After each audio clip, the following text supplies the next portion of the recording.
Good morning, Mr. Masterton. Ms. Graham. Thank you very much. Good morning, Mr. Masterton. Good morning. Yesterday we were talking about the pods and the location where you were and the location of your sergeant, and we were talking about the location of the overview inspector. Yes. Can I ask you about obviously, as you know, we have inquiry statements. You've given us an inquiry statement, and they are evidence available to the chair.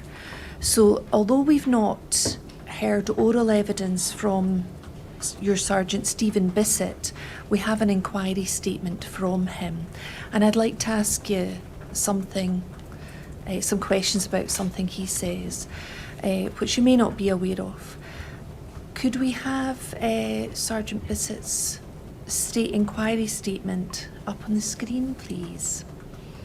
And I'm interested in looking at paragraph 18.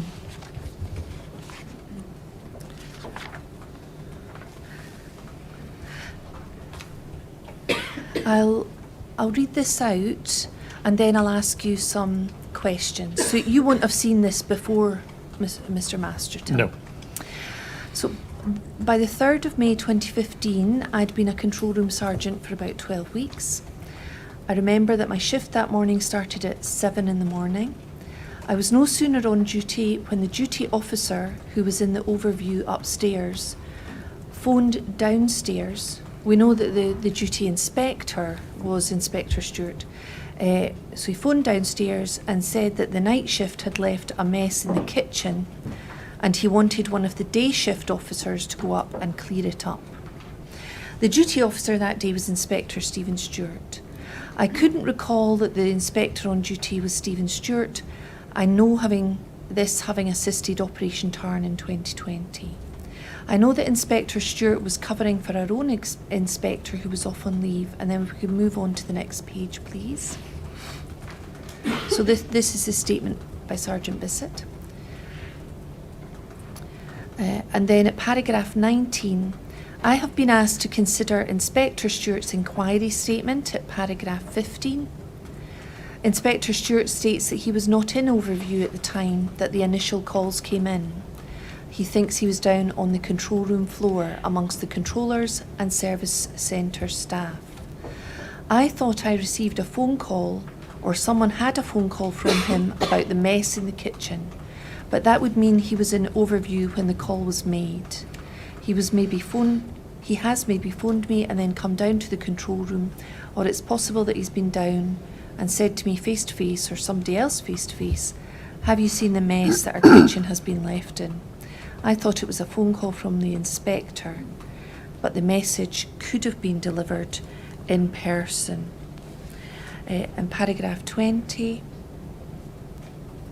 it was the start of my shift at about 7 on a Sunday morning, and at that time there was absolute minimal, if any, incidents on the screen. There were none that were urgent or that needed any real attention. Rather than ask somebody else to go and do it, I said I'll just go and do it myself. I then went upstairs to clean the kitchen. I can't remember the specific time I left the control room floor. And then he goes on to say, paragraph 21, when I returned to the control room, I remember someone saying to me that a male had been arrested following calls regarding a male with a knife, and officers had attended and had arrested him. I was also informed that they had called 2 ambulances because a police officer had been assaulted and the suspect had been taken unwell.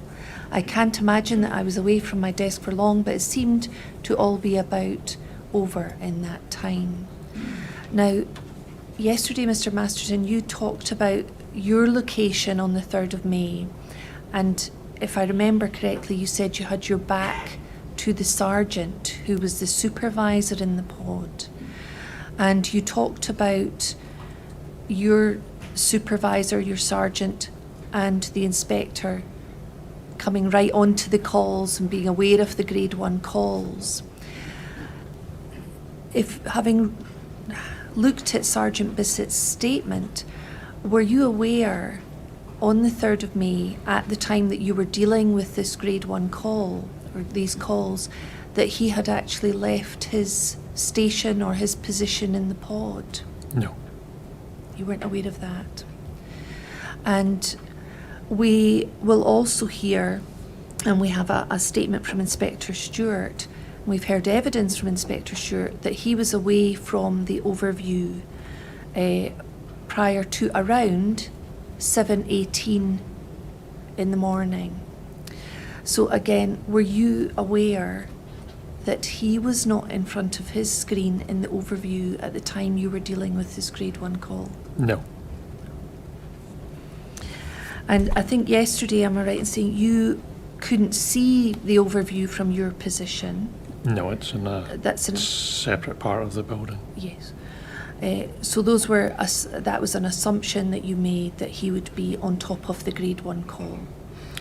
Yes, albeit that for both the sergeant and the inspector, when a sergeant leaves his pod, he gets one of the other sergeants to take over for him and monitor his jobs as well. And likewise, the sergeant has, the ACR inspector has a deputy, a sergeant, in the room with him as well. So when the inspector goes away, his deputy will be watching the jobs. So there's a redundancy there. So when either of them go away, they obviously at times have to go to the bathroom or they have to go for a meal break. And when they do that, the backup steps in to monitor. And is that the normal procedure or the protocol that's followed? Yes. But again, on the 3rd of May, is that an assumption that you're making, that that protocol was followed? I've never known it not to be followed. So. Right.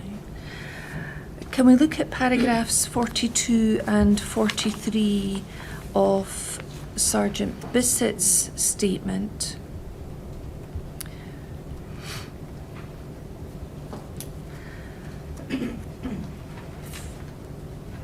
Let's start with 42. And this is Sergeant Bisset saying, if you had to leave your desk during your shift, i.e. a break, HR issue, the inspector wanted to talk to you about something, you would just say to somebody, I'm away, will you cover for me? Unless they had anything significant on, they would do it. If they couldn't, then one of the other two would do it. Bearing in mind we worked 10-hour shifts, you couldn't sit for 10 hours in front of a computer. You had to move about and you had to go and deal with people and deal with other issues. Then 43, I can't remember if I communicated that I was leaving my desk on the morning of 3rd May 2015. Sergeants were always up and down from their desks, so everyone knows that if you weren't there, there was someone else you could turn to. There could also be situations where I was already dealing with another incident or was on the phone. The controllers would shout over to another sergeant for assistance. The sergeants all sat within touching distance of each other and were easily accessible to all controllers. Is that correct, that the sergeants were all within touching distance of each other and were easily accessible to controllers such as yourself? Pretty much, yes. But I think, as you said, you had your back to the sergeants. Yes. Yes. And yesterday, when we were talking about the setup, I think you confirmed that you hadn't sought any assistance from the sergeants on that morning. Not that I recall, no. Right. Thank you very much. Can I ask you something else about the system that you could see on the computer screen in front of you? Is there, you told us yesterday about the call cards, the incidents being logged, and you talked about other things that you could access through that system. Was one of those things a map system or an awareness of the areas that were being focused on? There was some kind of mapping system, yes. And that mapping system, did it allow you to see not just the streets and the locations of the streets, but also the resources, and key buildings in the area such as churches or hospitals? It was supposed to, but it didn't work like that in reality. Tell us about the reality, please. So I think once a month we were supposed to check it, possibly even once a week. We would get officers to call up to test the system. So they would call up, say where they were, and we would see if that matched where it was on the map. Never ever did. I mean, seriously, never. And I've also had incidents where maybe I haven't been in contact with an officer for a while, and I'm starting to possibly get concerned about their safety, and I'll check up on their location, and all too often I would find them in the middle of the Firth of Forth. So it just, there was none of us relied on that system in any way whatsoever to give us an accurate indication where officers were. Right. What about the buildings themselves? How accurate was it in relation to things like the location of hospitals or the location of churches? I don't remember ever using it for that purpose, so I don't know. Why was the system inaccurate? Do you know? No. No. But in any event, you didn't rely on it? No, and I don't know any of my colleagues who did. No. Right. Thank you. I'd now like to turn to look at the storm logs, and I've asked if you can have copies of those in front of you. There are two, and I've also asked that copies are available to you and both the assessors. Now, this is the best quality that we have, and they will be shown on the screen, but they're quite faint. Can we look at the first one, PS 00231? Do you have that in front of you? Yes. Thank you.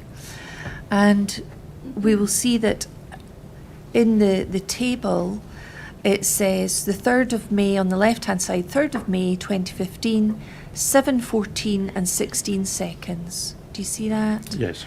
And next to that it says AD 19, duplicate incident. And then there's a number 0743, PS 999, mobile, presumably. And underneath it says priority 2. Male with knife. And I'd like to ask you about this. This is the first storm log. So am I right in saying that this is an incident where the call taker has created this document and it starts at 7:14 and 16 seconds? Yes. So is this the document that you see on your screen as controller? Yes. You seem slightly hesitant. It's quite a while ago now. Yeah, I'm fairly sure that's what comes up on my screen. Yeah. Right, thank you. Now, you'll see that this one said duplicate incident, and just for the moment, can we quickly move to PS 00232 so that we can compare the other one that we have. So this is the second one, and this says same date, 3rd of May 2015. This is 7:15 and 42 seconds, so it's over a minute later that this is created. And it's a different code. It says AB28 disturbance, and it's a 999 mobile call also. This one's priority 1, and it says male with knife in hand. The address information is Hayfield Road. We can just see that on the screen. Yes. Now, this is number 232, and it seems to be a priority 1 call. I'm interested if you can explain, these were at the beginning 2 separate matters. One started at 7:14, one started at 7:15, relating to calls received by call takers.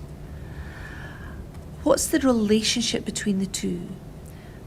Why does the earlier one we looked at say duplicate incident? Can you explain that for us? When we get multiple jobs reported to us that look as if it is the same incident, rather than trying to have 2 or 3 or more jobs running, we make one of them a duplicate, and if I recall correctly, after that, everything from that job will be shown in the master job. But either way, it's essentially what we don't want is more calls coming in and more call takers creating more different jobs. So we want all the information to be going on one master job so that I can immediately see any new information that's coming in that I might need to pass out to the officers on the ground. So it's to just have one single incident to control rather than multiple incidents. So you don't have 2 of these on your screen at one time trying No. to read between them. No.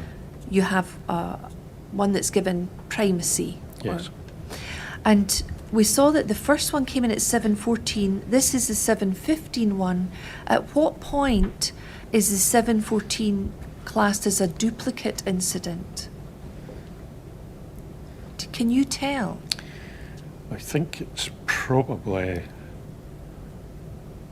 a decision by me at the time. So by the looks of it, we've had a grade 2 call coming in. I'm probably reading that, and on top of that the grade 1 call comes in, at which point I'll switch to the grade 1 call, have a quick read of it. Okay, I think this is the same job, and make it a master job and link the 2. So it's within your power to link those 2 jobs. Yes. And do you remember how soon after you got the grade 1 call at 7:15:42, how soon after that did you decide to link those 2? I would imagine very, very quickly, but I can't remember exactly now. And when you say very, very quickly, can you give any indication at all? Do either of the logs help you work that out? Yeah, I'm not sure that they do. I don't know if there's any times on that. I think part of my initial reluctance when I was saying that it looks slightly different is that this is now a paper copy of something that's normally on a computer screen, and computer screens are notoriously difficult at producing the same thing when they are printed out. So yeah, I would imagine that somewhere in there it's going to tell you a time that the incident was made a duplicate. But Let's look at the first one, 231. This is the 7:14 one. And you'll see it goes on to page 2, and it's 7:24 and 15 seconds. The last entry seems to say call type changed from AB28 TPAD19 at disposal. Is that of significance? that could well be when the job was actually made the duplicate, but unfortunately there was no way to communicate with call takers effectively other than standing up and shouting across the room. So pretty sure I recall standing up and shouting it more or less at the top of my voice, because it's a massive hall and they're away at the other end of the hall, shouting, call takers, these jobs that are coming in, the master incident is this job, and they will start putting the any updates onto that job and not that one. They also have a supervisor there, and their supervisor's slightly closer, so hopefully the supervisor would hear that as well. But it's basically, at that time it was stand up, shout across the hall, call takers, the master incident for these knife jobs that are coming in is, and give them the number. And the number on the master, was that 0745/PS? Yes. But in your mind, as controller, you very quickly linked these calls. Yes. And why were you able to link those calls in your own mind? Basically, 2 calls from the same town describing what looked like the same incident, a male armed with a knife. I think both of them described it, well, one as an African-looking male, one as a black male. It was already, as I said before, quite a rare and unusual job to get at that time in the morning. The chances of us getting 2 separate incidents with males armed with knives, being African or black, was unlikely. So it seemed extremely likely that these were both the same jobs. And both in Kirkcaldy? Yes. So you were very quickly able to connect those, and did you start using the master copy, the 745, the PS 00232? Yes. Thank you. Can we look then at that master copy, the 232, and before I move on, can I ask you to explain what an overview tag is? Do you remember? If I recall, that would mean that it gets flagged up to overview. And how is that done? I don't know. Is that something that you would do yourself at the time? I think we could, but I think that would be the call taker most likely puts it on. In fact, because it's a grade 1 call, I think it would automatically receive that tag.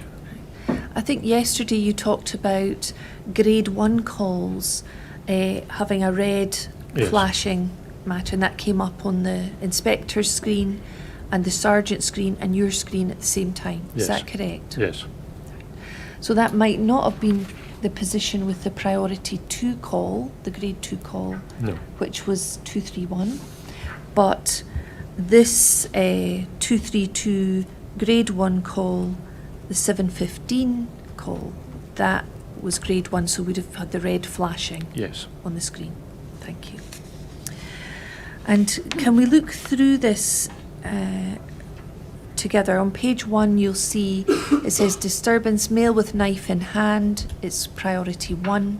And then if we go down onto page 2, and at the very top we can see the entry says male in possession of large knife, a black male wearing white t-shirt, no jacket, walking along the street with a large knife in right hand, about 9-inch blade, walking in the, that comes in at 7:15:42, and then it says direction of the hospital, walking quickly, more.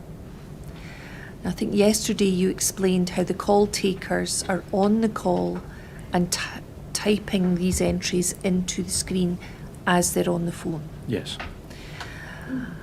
And so it carries on, walking in the direction of the hospital, and then it says incident created from, is that CRM, and there's a number at 7:15:42.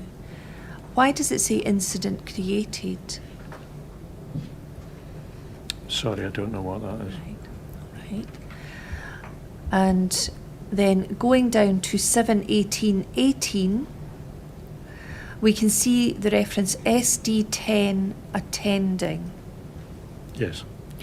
And it says OVIEW. That looks a little bit like an abbreviated version of overview.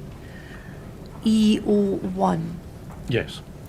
Now, we may know from other inquiry statements that EO1 may have been Michelle Hutchison.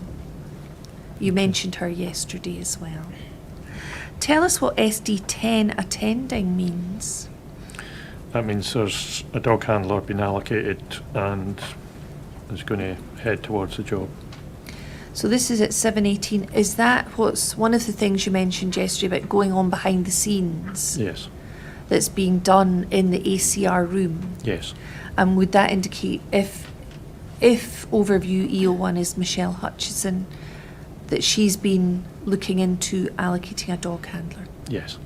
Now, I think yesterday, do you still have the spreadsheet in front of you? Yes. We looked at page 2 at 7/17/23, and we talked about the transmission from Scott Maxwell that he wanted all units to attend, and he requested an ARV and a dog as well. So that's at 7/17/23 on the airwaves transmission, and then it would appear that if we look back at the call card, we can see at 7/18/18 that SD10, a dog unit, is attending. Yes. So would it be fair to say that after the Scott Maxwell airwaves transmission, EO1 or Michelle Hutchinson has made arrangements for a dog unit to attend? Yes. And is that the sort of thing that's going on behind the scenes in the ACR while you've got these calls on the screen and you're also listening to the airwaves transmissions? Yes. I mean, it's a big team effort by Overview, the sergeants, the operators, and the officers on the ground. So everybody's doing whatever they can to help. So in a situation like this, East Overview will know that I'll be getting overloaded with information at this point, so they'll be doing things like contacting dog handlers, possibly looking even to see if there's other resources like traffic cars or anything like that might be able to assist. If it gets to the point of contacting an ambulance, possibly doing that as well. So it looks like Michelle was assisting in Yes. relation to this call as well. Yes. So you weren't completely on your own with this. And then as we move down to 7/19, we see that there's a call from Alan Pearson, and the call taker has noted this as saying, also saw male, large, 6 feet tall. I can't read the next part. Looks like a code. Large knife, wearing white t-shirt, walking in direction of hospital. Male in the middle of, and then the next line says road, 7/19/30. And it goes on to say SD18 attending from Edinburgh, and that's 7/21/25. And it says SUPV, maybe supervisor, EO3. So again, can you explain what SD18 means, attending from Edinburgh?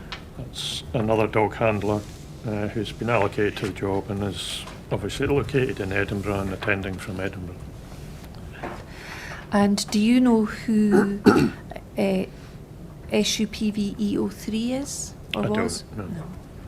But that'd be someone else other than Michelle Hutchinson if she was Overview EO1. Yes, and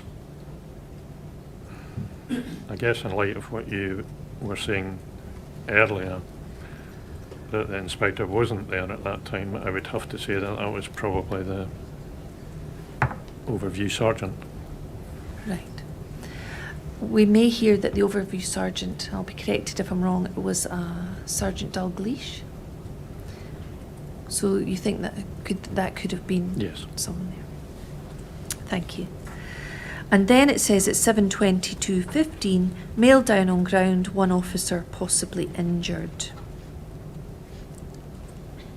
And then at 7/24, if we go down the page slightly, from PI Stewart, FOV, monitoring incident, aware that male detained and secured, and the officers reported to have been assaulted by being punched to rear of head, no weapons used.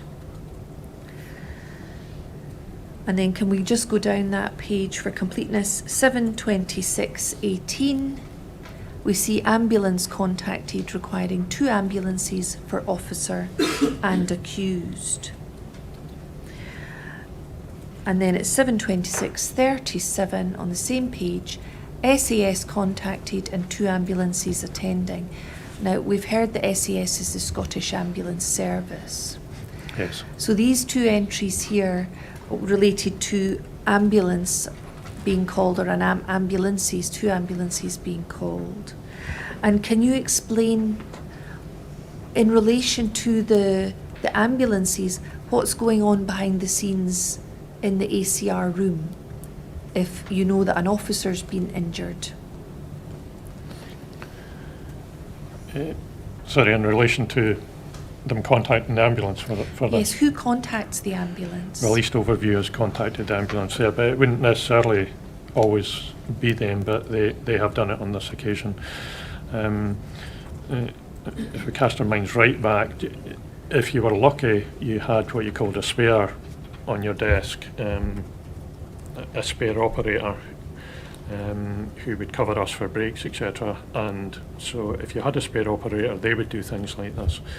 I'm guessing we didn't have a spare operator that day. The ACR sergeants might do it. Occasionally I might do it myself, but that would be very rare because that would seriously take me away from the incident. So if on this occasion East Overview have felt quite happy to do it, so they've done it. And how is it that East Overview will get in touch with the ambulance service?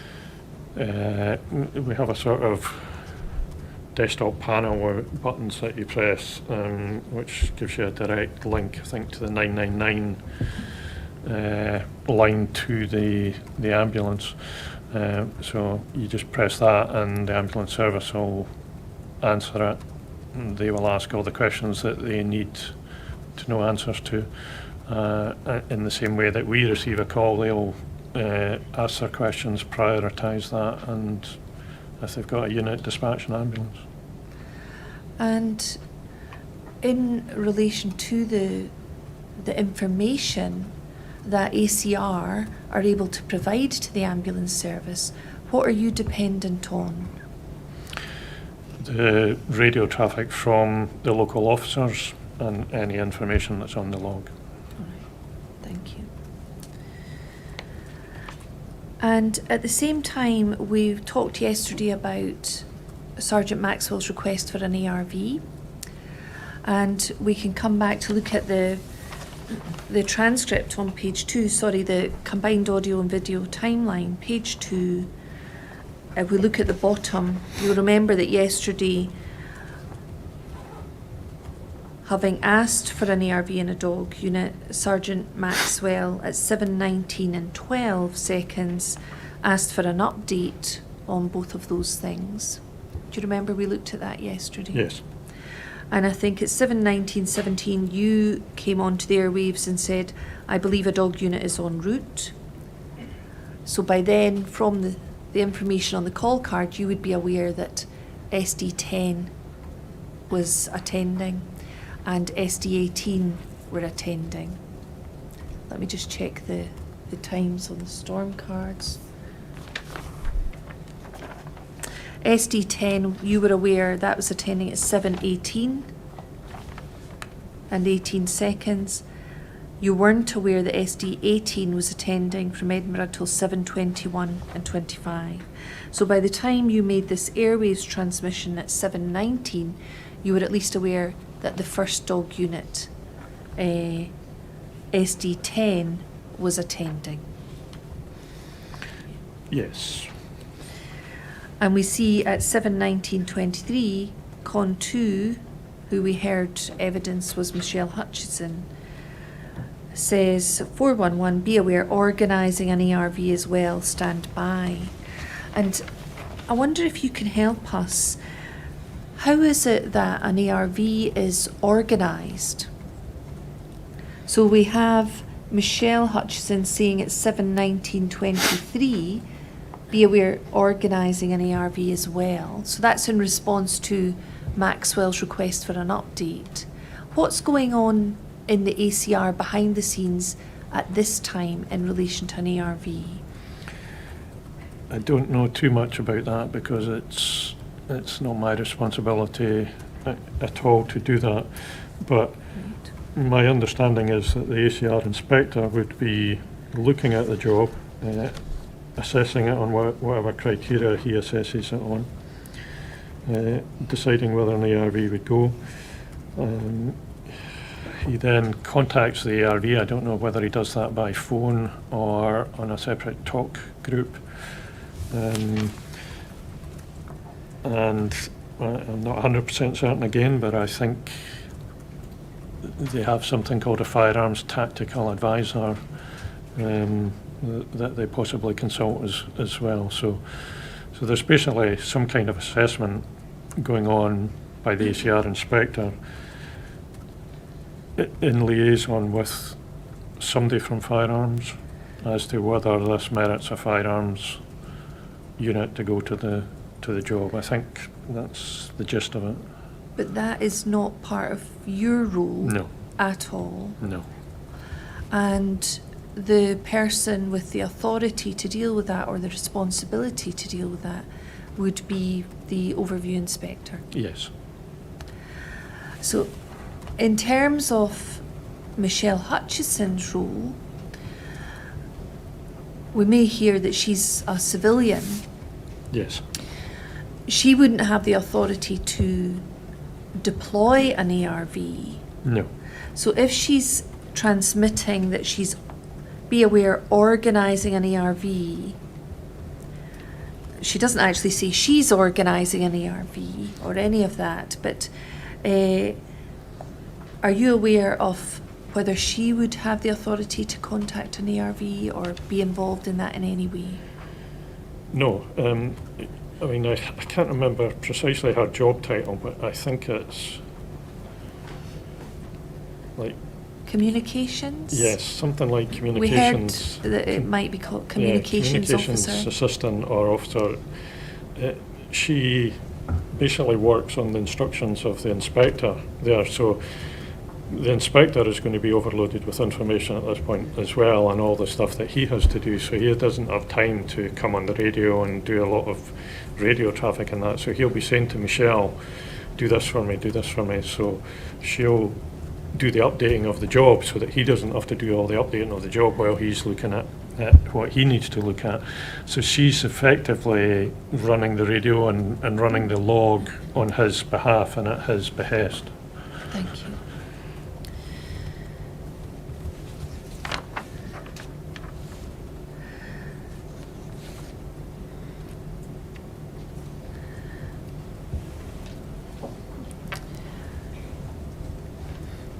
Right, we've looked at the storm logs, you still have those in front of you.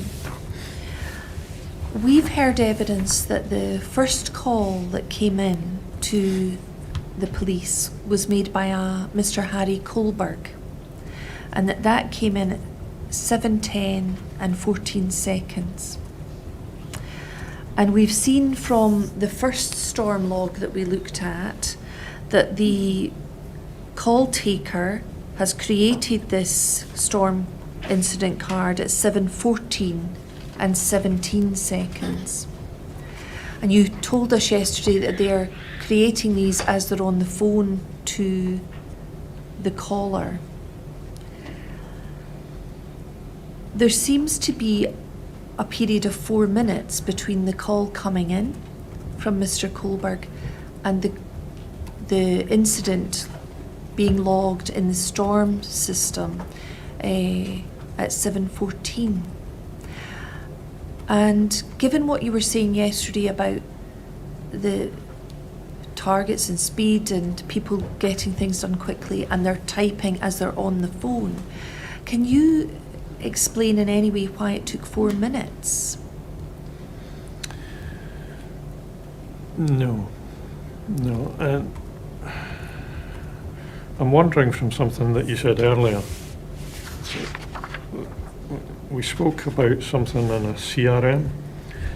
I'm wondering if they use a different system to record the jobs on the call taker side, and then if it merits it being a police incident, it is then created on the storm system for us as the police dispatchers.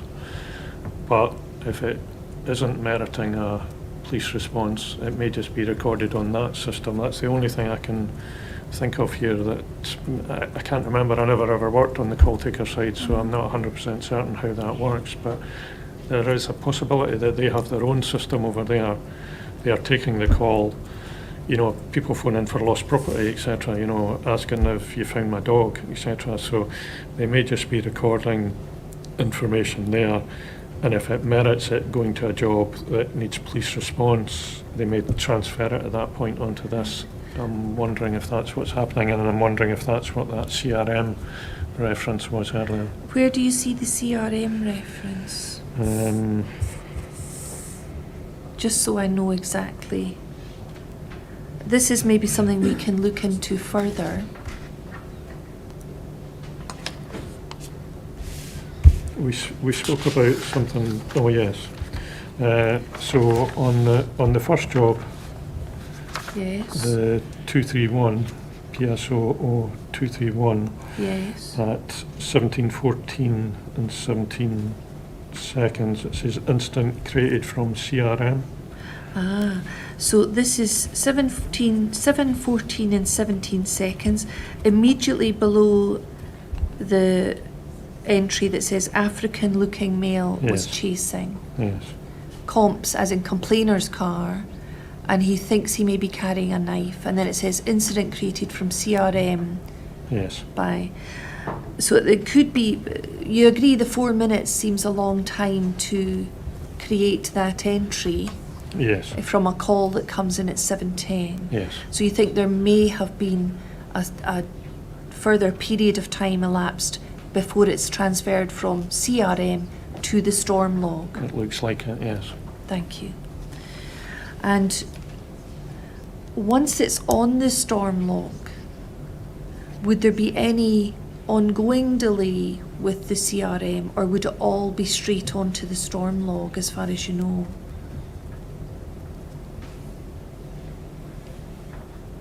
I don't know. Don't know. All right. And in relation to the second storm log, PS 00232, do we also see, if we look at page 2, the first entry we looked at this morning, 7:15:42, male in possession of a large knife, black male wearing white t-shirt. You remember that Yes. one we discussed? Below that, there's also an entry at 7:15:42 that says incident created from CRM, and there's a number Yes. by and then redacted.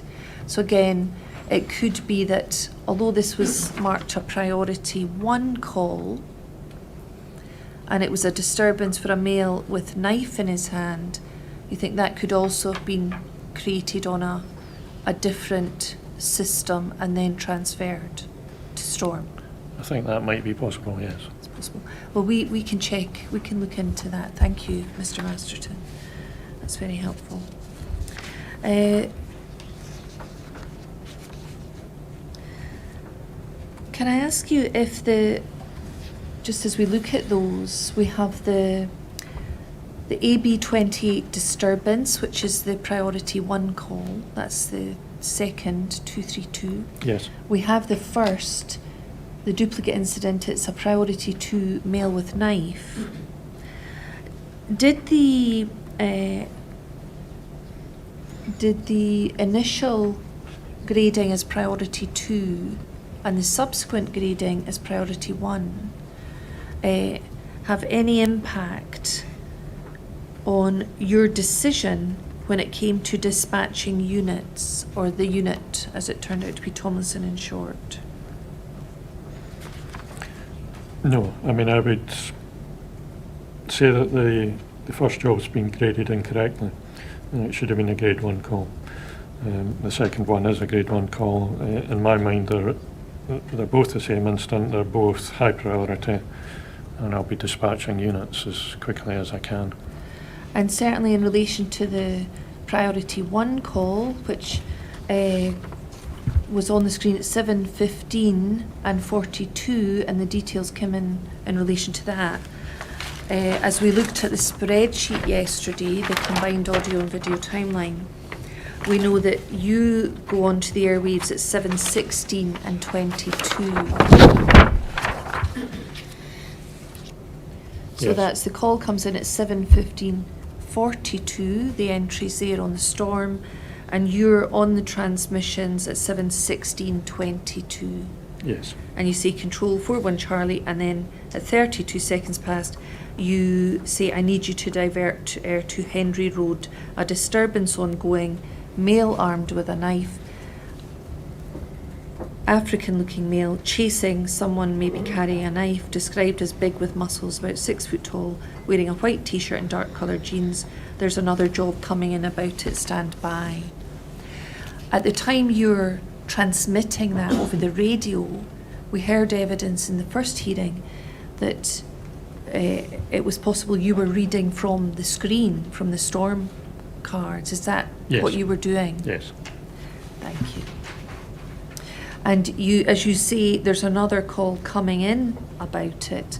And then going back to the primary storm card, 232, do we then see as 7:19 and 30 seconds, call from Alan Pearson. Also saw male, large, 6 feet tall, Yes. large knife, wearing white t-shirt, walking in direction of hospital, male in middle of the, and then road. Yes. And was that the other call that you were aware of coming in?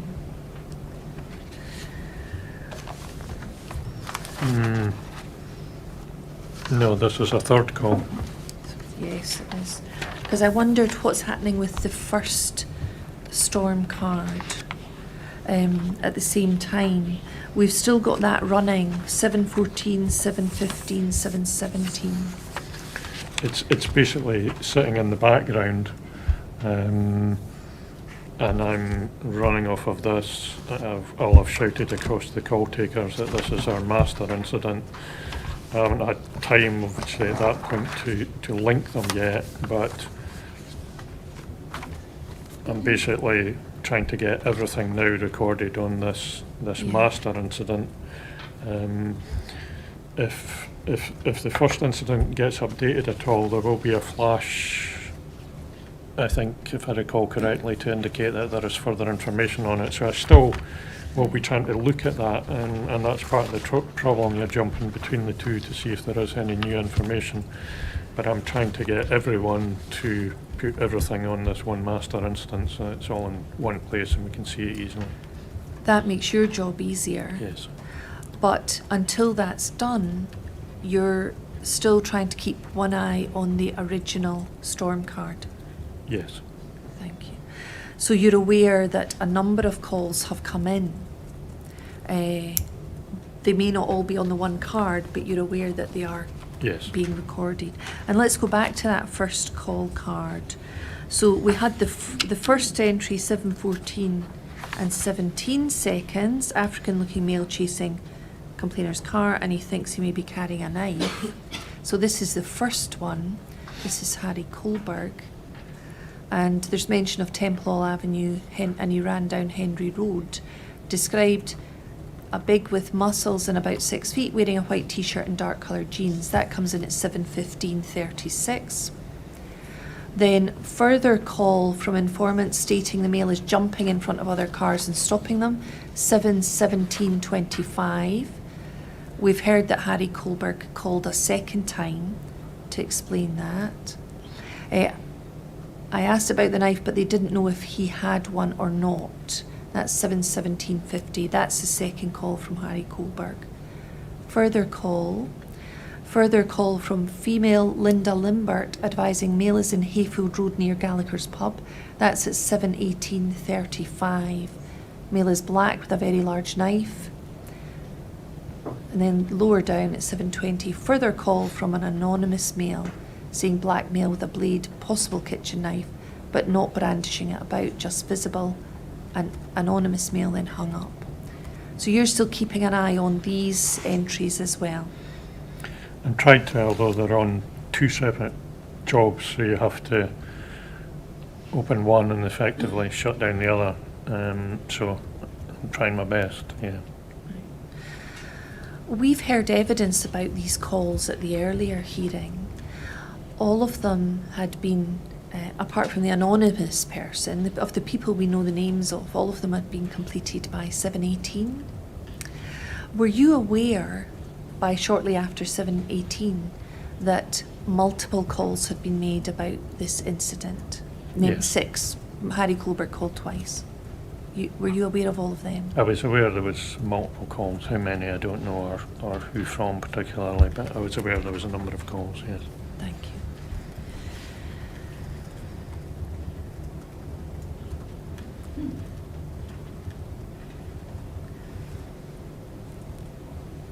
Can I ask again about the dog unit?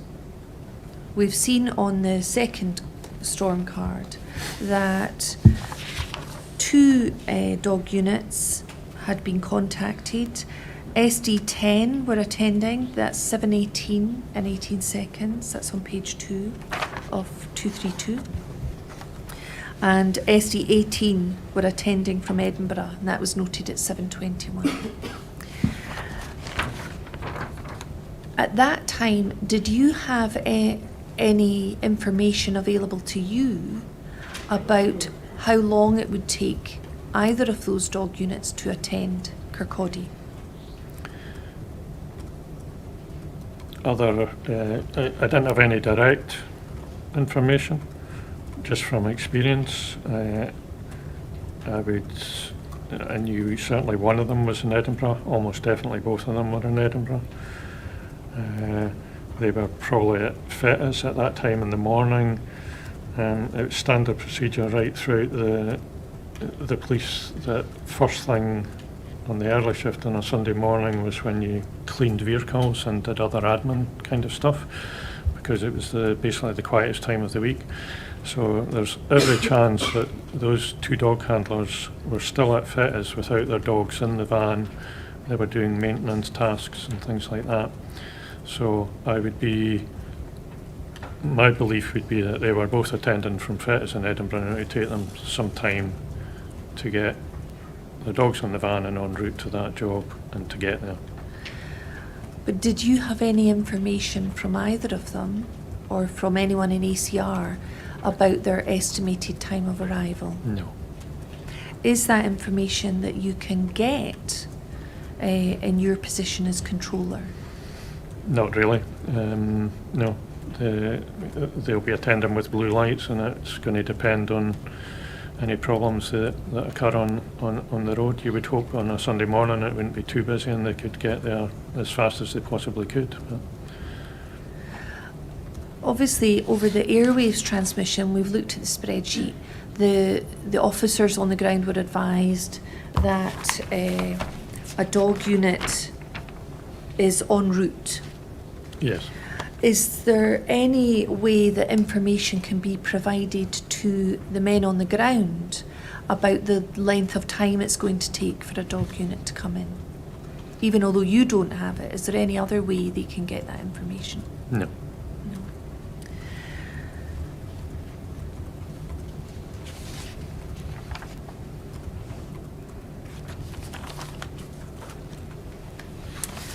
Can I ask you about we looked at this yesterday, your decision to deploy a unit. Let's look again at the spreadsheet, the combined audio video timeline, page 1.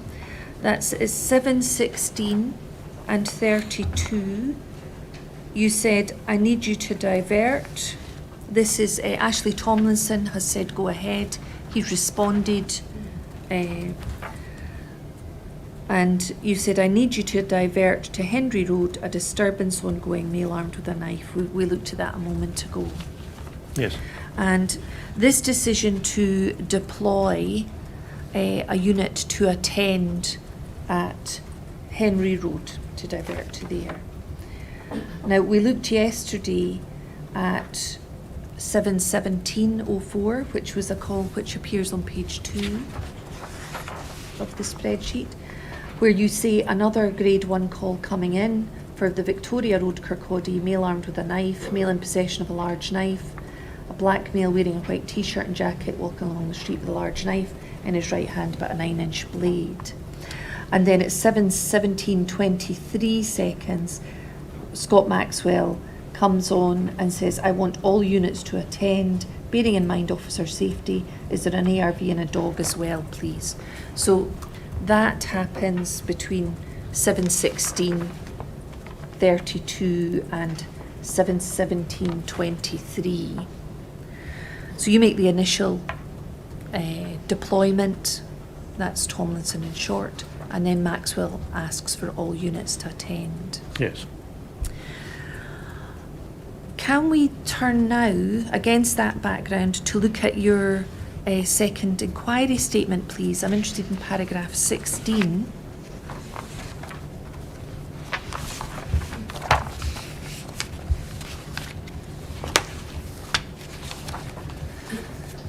Now you've got the hard copy, and we'll also get this up on the screen.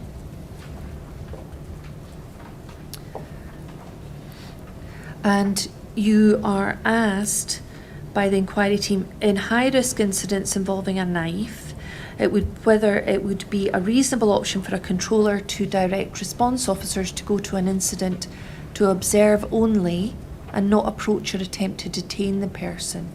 Yes, possibly. I don't think I've ever done it. I would be prepared to do that if I thought there was something that merited it. I'd be very, very surprised if I ever had to make that decision, because almost definitely the local sergeant on the ground, the supervisor in the ACR, and the inspector in the ACR would probably make that decision first. So I'd be surprised if I would ever personally have to do it. But if there was something in the job, yes, I'd be more than happy to say that. The local sergeant or inspector are effectively the local commanders on the ground, and they would most likely and also be best placed to make any decision like this. Overall, it's a team effort between everybody, the response officers attending, the supervising sergeant on the ground, and us in the control room. In a sense, whoever might be best placed to make that decision would probably make that decision. In relation to this incident, I don't know the geographical layout of Fife, etc. There might be something the local sergeant might know that means he might come in and tell his troops to stand off and just observe, but that kind of thing is more reserved for firearms calls. So a firearms call, in general, you're still going to have a response unit attend, but it's a standoff call. Attend, observe, and report back. I never really heard it, I don't think, ever with a knife call. So I'd like to ask you some questions about this paragraph. So you were asked whether, at the beginning of that paragraph, you were asked whether it would have been possible or a reasonable option for you to direct officers to go to an incident but observe only and not approach or attempt to detain the person. And you say, yes, but you didn't think you'd ever done that. You'd never had that experience in your, I think, 18 months you said yesterday that you'd been in ACR. No. And you say, I would have been prepared to do it if I thought there was something that merited it. What sort of thing would you have expected to merit that approach? I cannot really think of any situation with a knife that would merit it. It really is only in a firearms incident that I think that would come into play.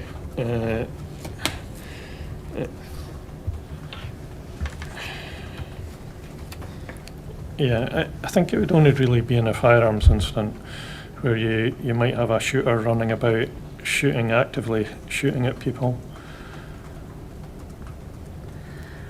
In a knife incident, an officer can get very close and still stay a safe distance away, a couple of meters away or something like that. But in a firearms incident, somebody's shooting and can kill you from a long distance away. So in a firearms incident, you're initially still going to be sending unarmed officers. So you want them to obviously use cover, try and find out what's going on and try and pass back relevant information for the firearms officers that are going to be attending. But in a knife incident, honestly, I can't think of a situation, but if a situation arose and I felt it merited it, I'd be happy to say to the officers, like, stand off on this just now, and let's see what will happen. But as I say, I cannot see that I would ever have to actually do that, because by that stage the local sergeant is almost definitely going to make that decision himself. Right. Let me just look at what you've said. As I understand your earlier evidence, firearms matters would be the responsibility of the overview inspector. Yes. In this case, Inspector Stewart. And he's the one that would have authority, he's the only one that would have authority to deploy an ARV, an armed response vehicle. Yes. And so it wouldn't be within your job description to deal with a firearms incident if it was declared a firearms incident, for No. example. Had you ever dealt with an incident involving a gun? No.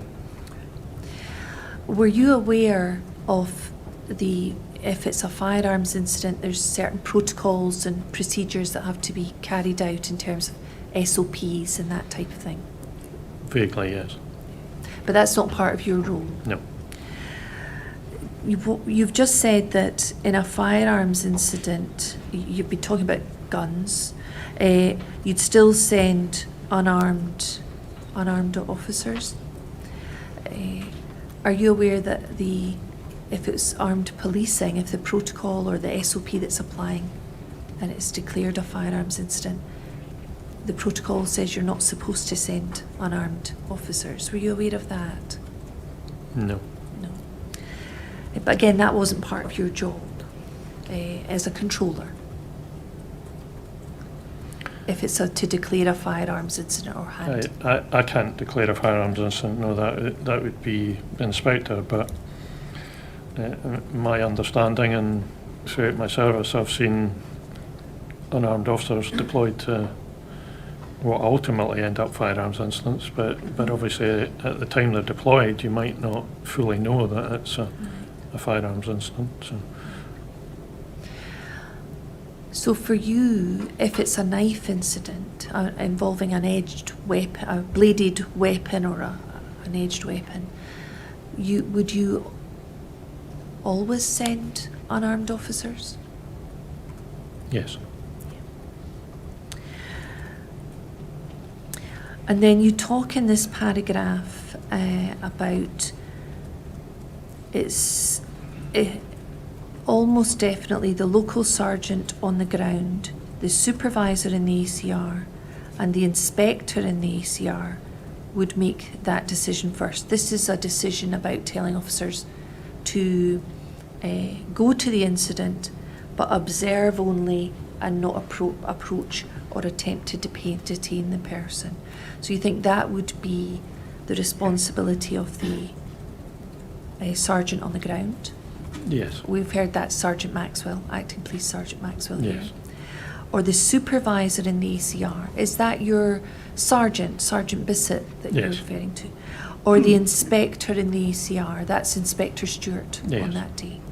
So you would have said that'd be for one of them to make that decision about officers being told to attend but observe only, not approach or attempt to detain the person. Yes. Thank you.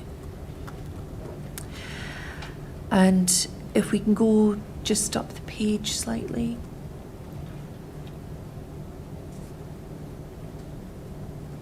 Oh no, sorry, I meant down the page. Getting confused there, thank you. And then this is carry on paragraph 16, and on this page it says, obviously you can get up very close to someone with a knife without necessarily being injured, but someone with a gun can do a lot of damage from far away. I can't recall a knife incident where that kind of standoff message has been given. So you had never been involved in any knife incidents where that message standoff had been given, or you just had never been involved in any standoff messages? I've never been involved. Well, as a controller, I've never been involved in any standoff messages. But in 30 years of police service, I cannot ever recall anyone being told for a knife incident to stand off. Right. And in your experience, when were those standoff messages given? I would say purely for firearms incidents. And when you're talking about firearms, what do you mean? Someone with a gun. And so the instruction to officers to attend an incident, observe, not approach or attempt to detain, that's called, in your experience, a standoff message. Yes. So if we hear other people talking about a standoff message, that's the sort of message that they're being given. Yes. Was it open to you to instruct officers to not just stand off, but to attend a rendezvous point to await the arrival of specialist resources, such as the dogs or other specialist resources? That wouldn't be a decision I would make, no. Whose decision would that be? Again, I would say it was the sergeant on the ground, the inspector on the ground, possibly the inspector in the ACR. Thank you. Had you had any experience of officers being told to stand off and rendezvous at a separate location? Never, no. Not in your time in ACR? Not for jobs like this. The only jobs we ever did rendezvous points for was emergency incidents at the airport. Right. What sort of emergency incidents at the airport? If there's an emergency declared at the airport, then the police fire service and the ambulance all go to a rendezvous point just immediately beside the airport in case the plane crashes, and they're immediately ready to deal with it. Had you ever experienced that instruction in relation to a rendezvous point in regard to a firearms incident with the use of a gun? Not in the ACR as a controller in the ACR, no. But in your experience?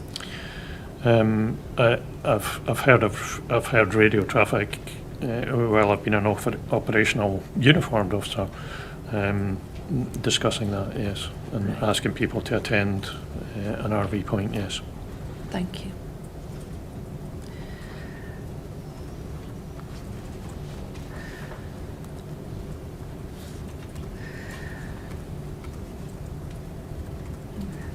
At any time when you were dealing with these calls that we've looked at in relation to the storm logs, consider making contact with Inspector Stewart to invite him to draw these to his attention and invite him to declare a firearms incident? No. In my opinion, he will be on top of that job, and he will be doing all of those things as we speak. I don't need to do that. All right. Probably be considered quite cheeky, to be honest. Okay, thank you. Can I ask you to look at paragraph 12 of your second inquiry statement, please?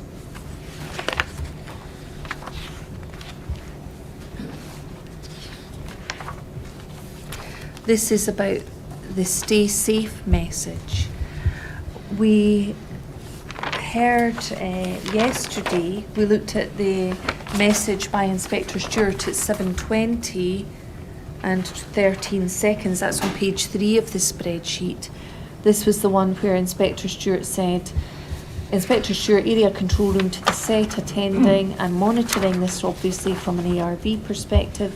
If you get sightings of the male, you need to make an initial assessment yourself and feedback through straight away, and I'll listen out on the channel. Now that's been described as a stay safe message. Paragraph 12, I'm asked whether controllers have a responsibility for issuing a stay safe message during grade 1 calls. The only person I was ever aware of doing that was the ACR inspector, who would come on relatively frequently during grade 1 calls to do that. I don't recall ever having been told it would be my responsibility to do that. That's not to say that I didn't ever do it. If I felt something extremely dangerous was going on and no one else has given a stay safe message so far, or if I felt that officers were potentially disregarding their own safety. Again, I think it was mainly used in firearms situations. I'm asked about whether there were cards on the desks of staff in the ACR with a stay safe message printed on them. I have no recollection of that during my time working in the ACR. We've heard occasional evidence that there may have been some sort of card with a stay safe message that could be read out.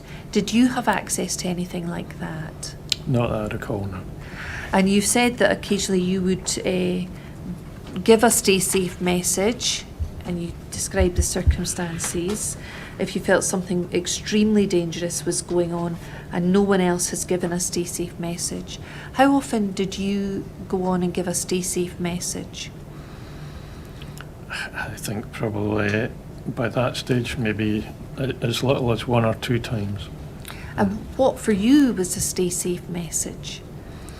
The officers should consider their safety. They should consider whether they should only sort of stand off, observe, report back, use cover if necessary for their own protection.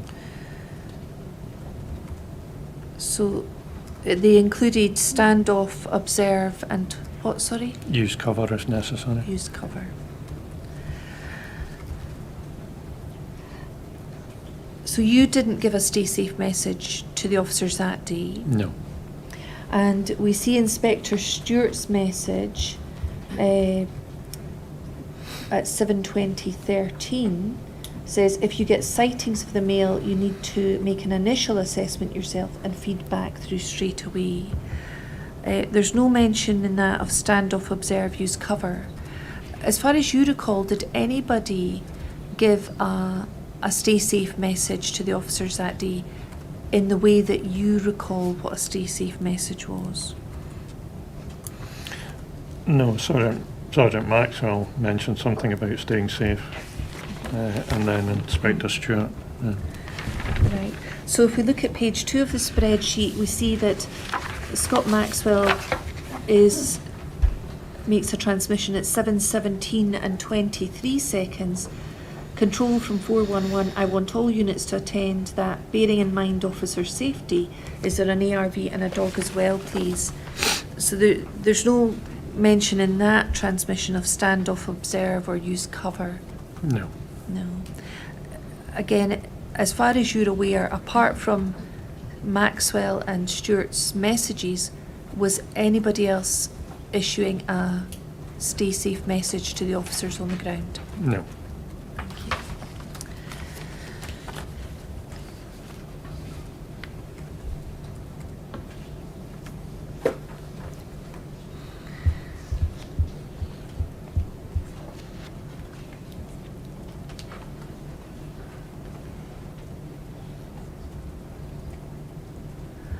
Can we go back to the storm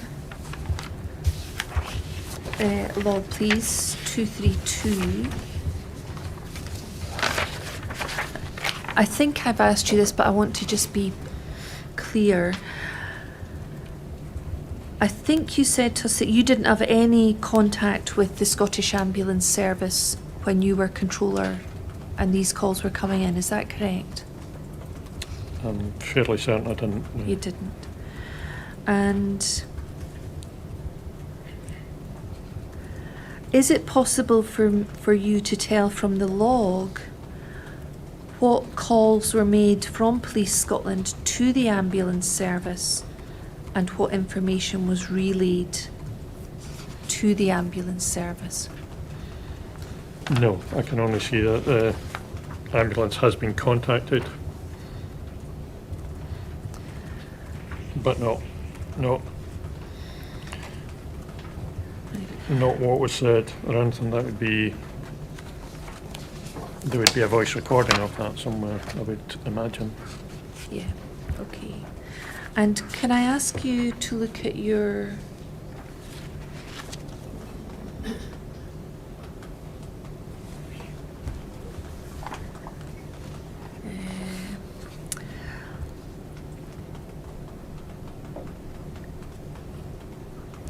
Can I ask you to look at your PERC statement, please? It's PERC 00331. Do we have that?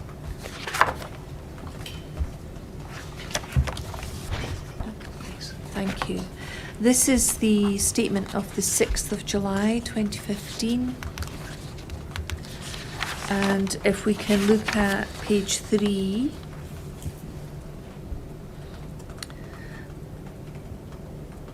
So this was your operational statement, your PERC statement on that date. In page 3, if we can just move up slightly, thank you. You can see the part where it's redacted.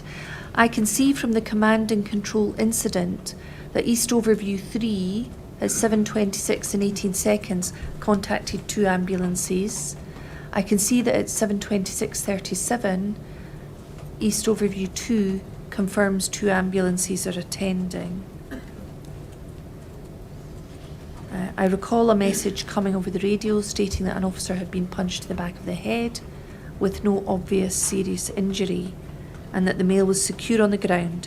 I recall receiving a message from a PC or DC Hay to say that he was off from the locus and at hospital with PC Short, and there was a message for a cancellation of a second ambulance.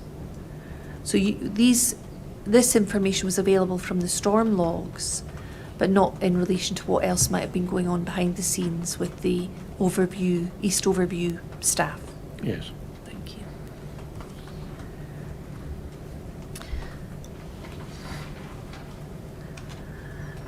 We heard in evidence from a paramedic, Mr. David Taylor, in the earlier hearing, that he wasn't advised before he arrived at the locus that Mr. Bio had been struck on the head with a baton or that he'd been sprayed with CS and Pava spray.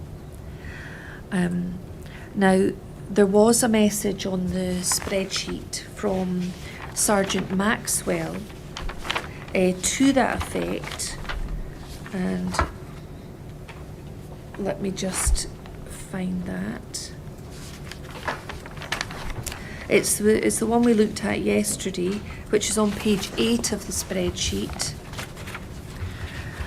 Sergeant Maxwell at 7:26 and 52 seconds. And it says, just for the log, the initial on attendance, this male's attacked PC Short quite violently. As a result, he was sprayed with CS and Pava and battened. There may be a suggestion that he's been battened to the head area. And then you come on at 7:27:10 and say, Roger. So you acknowledge that information. How was that information about Mr. Bio having been, may have been battened to the head and having been sprayed with CS and Pava, how was that relayed to the Scottish Ambulance Service? I have no idea. Right. It's not something you did? No. And whose responsibility would it have been to relay that information to the ambulance service? I mean, they've been called by this time, but Well, they don't actually arrive until later at 7:33. Well, whoever called the ambulance, I don't know who that was. I think we saw from the storm log there was East Overview people involved with that. Yes, so it looks like somebody in East Overview has called the ambulance. The ambulance go through the same kind of procedure that the police go through when someone calls. They have a list of questions that they ask. So they'll have been asked, whereabout, what's involved, etc. And they'll have passed whatever information was asked by the ambulance service. If they have any information, any additional information which they think is relevant, it would probably be passed on. But you weren't involved with that No. call. And then we know from the storm logs 232 that ambulance contacted requiring 2 ambulances for officer and accused. That was at 7:26. We see that on page 2 of the storm log. Yes. And then SAS contacted and 2 ambulances attending. We Yes. also see that those entries at 7:26 have SUP, SUPV, EO3 and EO2 next to them. Yes. And it says at 7:27:40, male attacked, PC shot violently, suspect has been sprayed and battened. And it says 0P002. Do you know what that is? OP002. Yes, I think that's that, what it looks like. I think that might be me. Is that you? So, is that an entry that you put into the storm card? About male attacked, PC shot violently, suspect has been sprayed and battened. Yes, I And the think. timing is 7:27:40. Yes, I think that is me. Yeah. So you've typed that entry into the storm incident log. Yes. So Maxwell's entry, just for the log, where he mentions the sprays and the baton to the head, that's at 7:26:52. And then at 7:27:40, there's an entry in the storm card, male attacked, PC shot violently, suspect has been sprayed and battened. And that was you that put that on. Yes, so I think that'll be me receiving that radio message from Scott Maxwell and putting it on the log. Yeah. No mention there of may have been battened to the head. No. And looking at that now, we've heard from other officers that if you're struck to the head, that's a significant potential injury and an ambulance should be called. Do you think that it should have been part of the storm log that he was battened possibly to the head?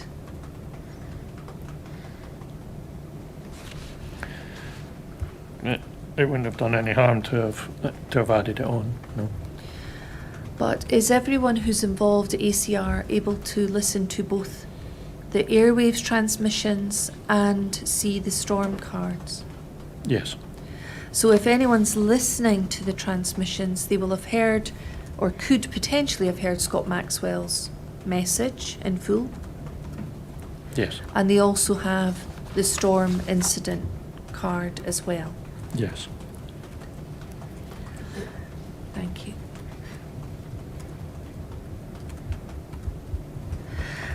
Do you have any views on the length of time it took for the ambulance to arrive at Hayfield Road? We heard some evidence at the first hearing about, obviously, it's noted that an ambulance is required for PC short. You'll see that on the previous pages of the spreadsheet. I think Scott Maxwell requests an ambulance for PC short at 7:24 and 28, which is on page 7. Oh, sorry, it's page 6. 7:23 and 34, where he says 7:23:34, page 6. PC short's been struck to the head, bit upset, I'm going to need an ambulance here to check her over, no bleeding, no visible injury. And he requests that again as 7:24. The ambulance, we've heard, didn't actually arrive at Hayfield Road until after 7:33. Do you have any comment about the length of time it took and the number of requests there were for an ambulance? How common was it for it to take that amount of time? It's not something I don't know, basically. I think the ambulance service struggle with resources the same as the police struggle with resources. I have no idea where that ambulance was coming from. It could have been coming from St Andrews or far away, I don't know. So I'll be corrected if I'm wrong, I think it was Glen Rothis we heard it was coming from. okay. We get given no information about that. That's entirely up to the ambulance service. So the ambulance could be coming from some distance away, the same as the dog handlers are coming from Edinburgh. So. And that's not information you're able to share with the officers on the ground? No. But we saw later that you did ultimately get an estimated time of arrival for the ambulance. So how is that updated information obtained? Is that sought by you or provided by them? That'll have been sought by us. Sought by you. Yeah. Yeah. So if there are requests for updates or multiple requests for updates, is that something that the ACR can obtain? It can do, but the ambulance service would get a bit annoyed at us pestering them for updates all the time. I guess in the same way I get irritated if people are asking me for updates all the time. They're trying to do their job and get a unit there as quickly as possible. I would imagine on this call that ambulance was probably, or both ambulances were probably being sent. They were probably blue lighting it, and they'd be getting there as quickly as possible. To continue to ask for updates all the time, it doesn't help the situation. It just clutters up logs, it clutters up radio traffic, etc., etc. They'll be trying to get there as quickly as possible in the same way that police officers would try to get an incident as quickly as possible. Thank you. Can I ask you just a few questions now about the training that you have had or had in your years of service in the police? Were you given training in relation to diversity, equality, discrimination issues? Yes. Were you given, did you receive that? At some point prior to being in the ACR. Did you receive any additional training in relation to those issues when you went into the ACR? No, not that I recall. No. So what training had you had prior to going into the ACR? I can't really remember too much, but I remember we went somewhere. It wasn't a police station. I think for a whole day we were given talks by representatives from ethnic minorities about various different things. I can't really recall where it was. It was some kind of diversity training along those lines. Yeah.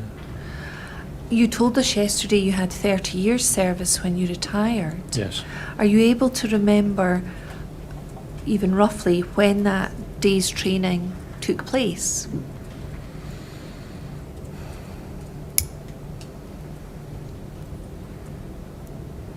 I think it would be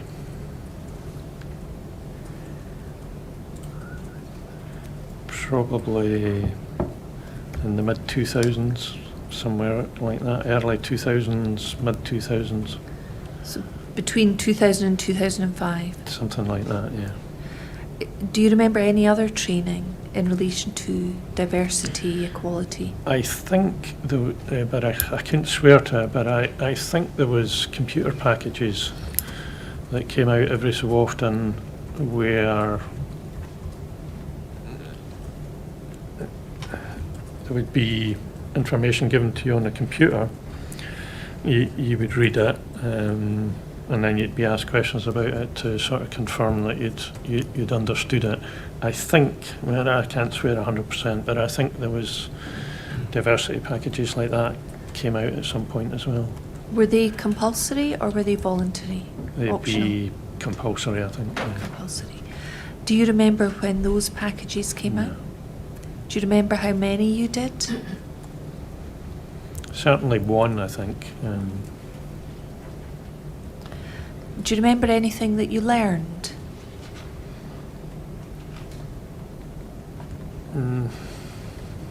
Not really, no.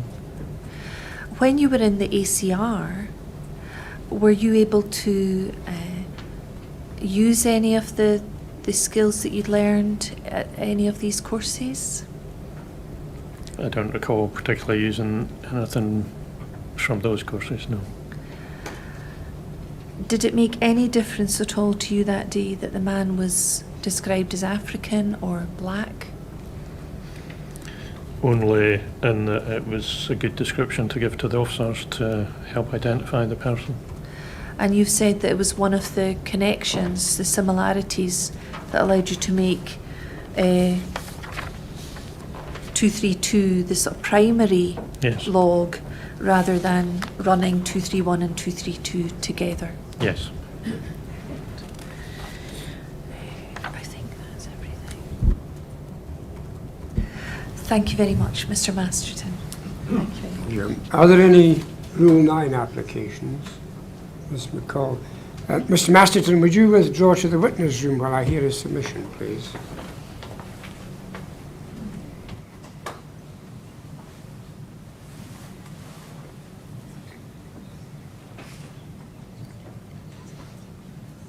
Yes.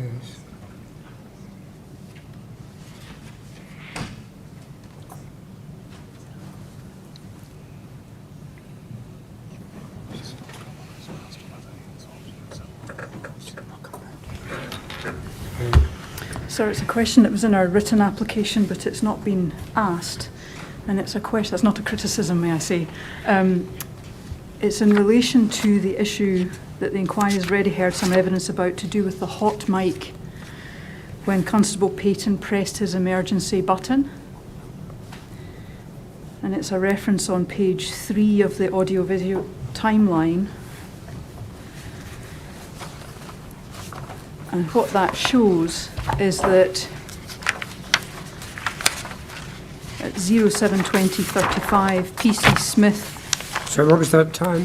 07:20:35 on page 3, Yes. PC Smith asks control, which is this witness, for a description. The controller then begins to give a description, during which Constable Payton presses his emergency button. And the inquiry's heard that should mean that the channel is open and PC Payton can transmit without pressing his radio, unless the controller overrides that. And the controller did override that and continued to give the description. So it was just to ask him whether he was aware of the pressing of the emergency button, because it should flash red. And if he was aware of that, why he continued to transmit with simply a description. That's it. Yes. Very well, I should allow you to ask that. Can we have the witness back, please?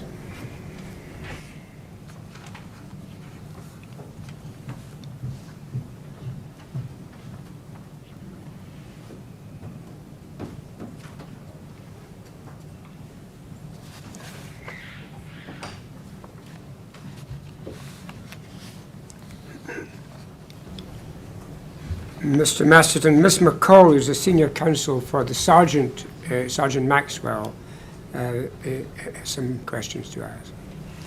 Mr. Masterton, I wonder if you could look at the audio-video timeline, that's the spreadsheet, on page 3, please.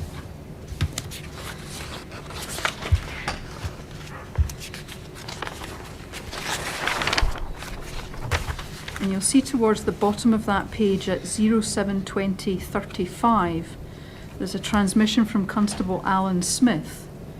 Control to Bravo, do you have a description? I missed it. You see that? Yes. And then at 07:20:39, Con 1, which we've heard is you give a description. Do you see that? Yes. And what you will notice just in the left-hand column, just underneath that, is at 07:20:42. If you look along that line, you'll see that Constable Alan Payton's emergency status turned on, and that's written in red. Do you see that? Yes. When the inquiry has listened to your transmission, it appears to continue through Constable Payton pressing his emergency button on his airwaves terminal. So my question is, when you were making that transmission, do you remember if you became aware that Constable Payton had pressed his emergency button? If I became aware, I would have stopped transmitting. So if I've transmitted over him, then I wasn't aware. I'm not sure exactly how the emergency system works, but when he presses his emergency button, his radio goes, his transmissions go live. Yes. And everybody can hear them, but obviously if you're transmitting at that point, you won't hear them until you've stopped transmitting. Yes, we've heard some evidence that the only person that can override the hot mic, the open mic, is the controller. In other words, you in that situation. Were you aware of that? No. And when you're sitting in the ACR and an officer presses their emergency button, how would you become aware of that? What would you see or hear? There's an alarm goes off. And is there any flashing light or anything like I that? think there is as well. I think there's a flashing light on the monitor and an alarm. So bearing in mind what you just said, which is that if you'd become aware of his emergency button, you would have stopped transmitting. If the inquiry concludes that you didn't stop transmitting and therefore you didn't hear and see the emergency button, can you explain why that is, why you missed it? It would have to be because I wasn't looking at the monitor at that time, or I was concentrating on some other aspect of the job. Right. And when you're saying about not looking at the monitor, and you've mentioned there's a sort of colour code on the screen, as it were, flashing when the emergency button's pressed, is that on the same screen as the storm log is on that you're, or the call card that you're Yes. reading off? Thank you, sir. Thank you. Can I ask you one thing, Mr. Masterton? Did it at any stage cross your mind that this incident could have any of the hallmarks of a terrorist incident? No. Thank you. Well, thank you very much, Mr. Masterton, for coming to give evidence. I'll be adjourning and you can then be free to go. We'll take a 20-minute break at this point.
Well, good afternoon, Mr. Stewart.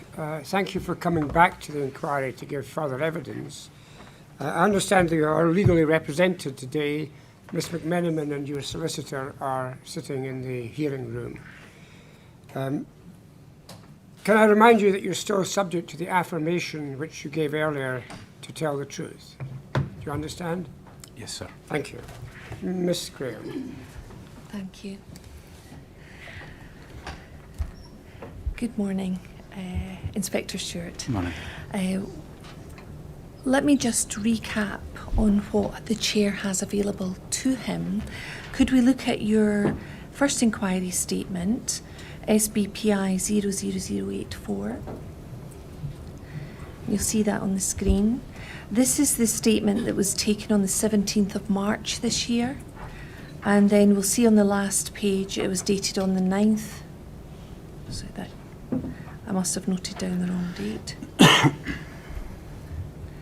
9th of May this year. And we talked about that when you gave evidence previously on the 17th and the 19th of May this year. Yes. So the Chair still has available to him your first statement, and we have access to all of your evidence previously.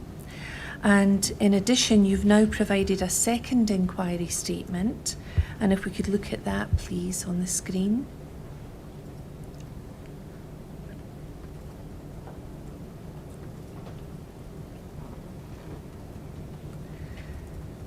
And that's dated the 15th of November.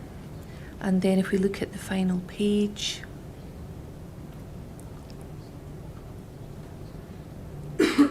thank you, we'll see you signed it on the 21st of November.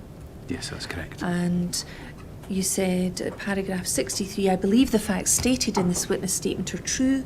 I understand that this statement may form part of the evidence before the inquiry and be published on the inquiry's website. So again, exactly the same position as your first statement. Now, I understand that you have hard copies of everything in the folder in front of you. And please feel free, as you did before, simply look at those copies if you wish to do so. You will be able to confirm that although we can't see your signature on this second statement, you've actually signed every page on it. Yes. Thank you. And I recall at the first session that you gave evidence, you indicated there wasn't an operational statement, but you did have a PERC statement. PERC had come to speak to you in October of 2015. Yes. And just for completeness, we'll look at that. That's PERC 00395. And you'll see that's the PERC statement from the 9th of October 2015. And you'll remember giving evidence before that this was the first time that anyone had really spoken to you about the events. Yes, that's correct. Again, the Chair has all of that available to him, so I won't be going back over that. I'd like to turn to your inquiry statement, please.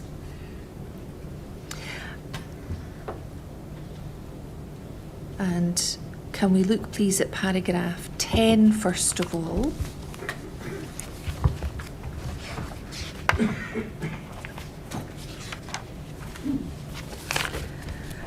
And I'd like to read out the first part of this paragraph, and then I'll ask you some questions about it. In any significant incident such as this one, the operational objective is to identify, locate, contain, and neutralise the threat by the safest means possible, with the minimum level of force necessary. You want to do things as safely as possible for all involved. So in any unarmed or armed operation, that would be one of the main objectives and priorities for all officers. So contain and negotiate as a tactic is always the safest way to achieve this and the preferred tactical option to use when possible. If you can do that, it's ideal, but you'll appreciate that in some circumstances it may not be appropriate because it doesn't necessarily work out that way on each occasion, because the subject may not be compliant or may be non-compliant, unwilling to engage, too aggressive or too violent. But ultimately the safe conclusion of a dynamic incident like this one is what all officers are seeking. And I'd just like to ask you some questions about that. You say there that contain and negotiate as a tactic is always the safest way to achieve this and the preferred tactical option to use when possible. I wonder if you could explain to the Chair what contain and negotiate as a tactic is. Well, it's about, I suppose, containing the situation as safely as you possibly can, depending on what the environment is. If it was in a house, it might be a bit easier than in a public, wide open space. But it is about trying to contain the area around a subject or a person, and then initiate sort of communication, try and understand what's happening, try and talk them down, try and de-escalate, try and negotiate. And my previous experiences is that sometimes that can go on for a lengthy period, but it is about trying to talk them down from the situation they're in terms of sort of behaviour or threat. Can I ask you to explain a little about the difficulties that officers might experience if they're in a public place and they're trying to contain a situation? How can that be achieved? It is a bit more problematic in a public space, a wide open space. So ideally, you're looking to almost use cordons to keep members of the public out, keep them safe, keep them away, and isolate as best as possible you can a subject to ensure that they can't get near anybody, and then from that point on you can try and speak to them, try and understand what's going on. So it can still happen in a street, in an area, in a public place. It just has to be more flexible and more sort of dynamic, with officers maybe having to move around. But ideally you're looking to create some kind of sterile environment so you can get the individual on their own to try and reduce risk to anybody else, and also speak to the individual to try and sort of understand what's going on and de-escalate, probably is how I would describe that. How would unarmed, uniformed officers gain access to equipment that would be needed to contain a subject, or the number? What number of officers would be required to contain a subject in a public place? It depends. If it was a wide open football field, you would need more officers to take up sort of static positions to try and sort of box or contain someone in an area. If it was in a street, you could have officers blocking different ends of the street, standing in front of sort of houses to prevent anybody from going anywhere, and just trying to do that. So you couldn't contain. Ideally, you're looking for as many officers as you possibly can to contain that wider area, and then you maybe have officers who are speaking to an individual who are closer, but at a safe distance. In order to coordinate a number of officers, would there need to be some sort of plan in place for containment to take place?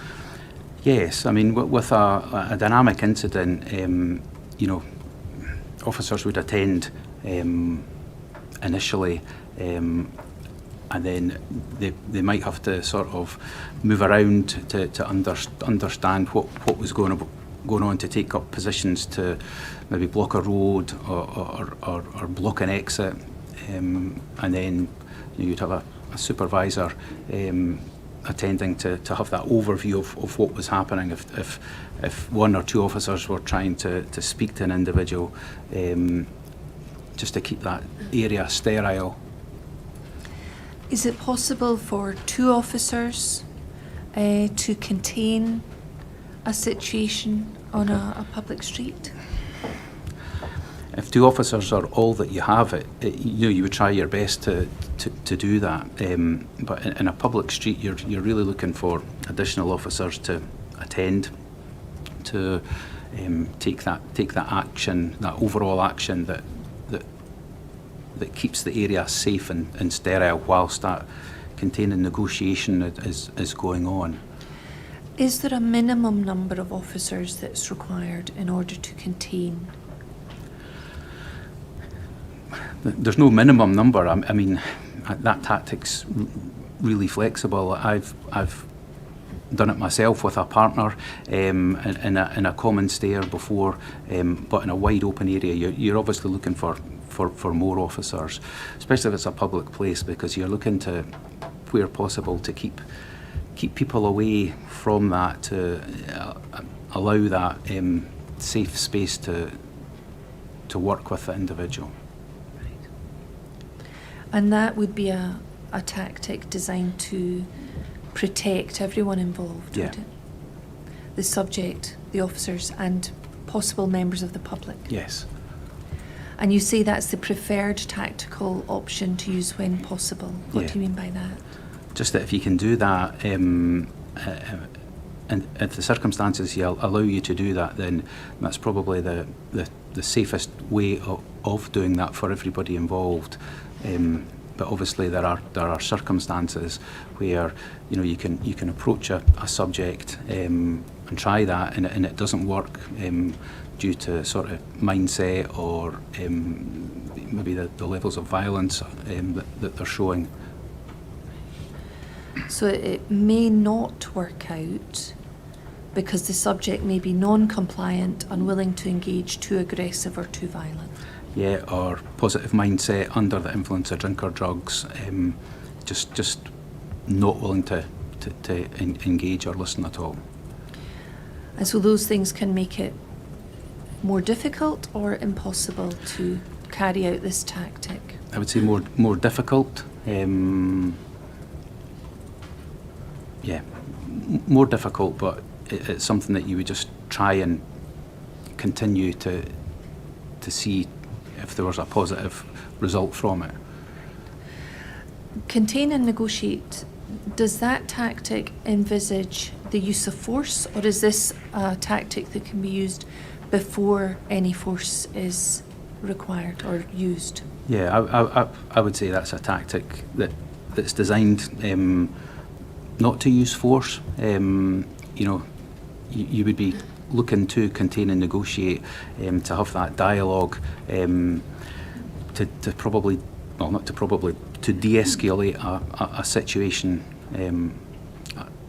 as opposed to raising it to the next level of force. So I would say that's further down the level of force.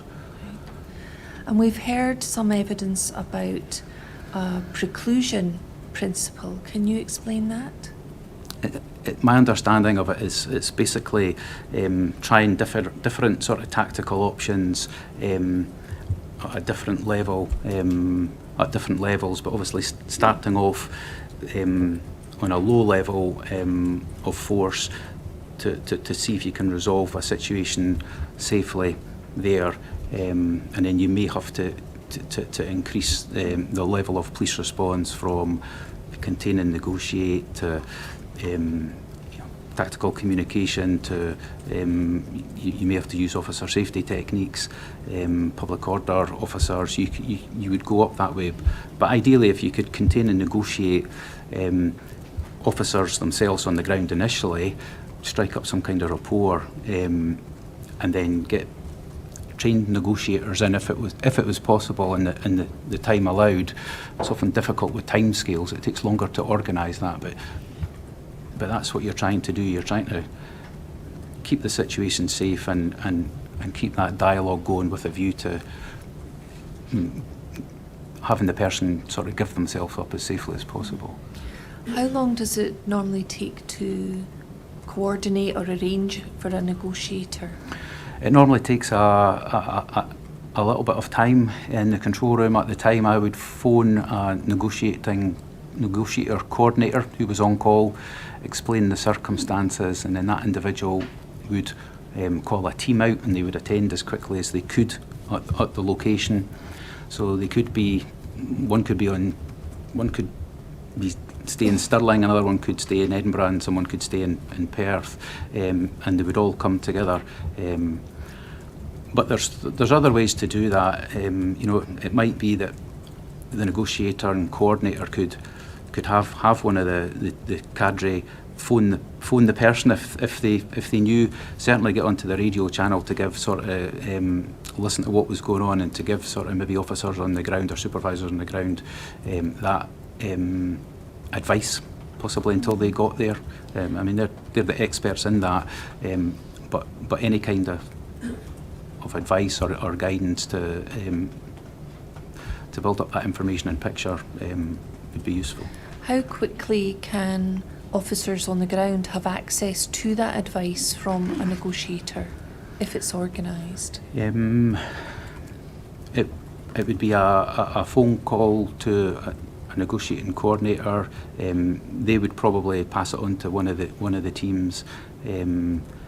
Ideally they would want to probably come out. They would deploy. That's what they would want to do, and then they would want a briefing on the individual if we had information as to who he or she was. And we would be preparing that in the control room at the time, as much as we knew on the background of the individual. But it would normally take a little bit of time for them to come out. But you could potentially get that support through a mobile phone or the radio if they were listening to the same channel at the same time, which is what they would probably do to understand what's going on as best as they possibly can.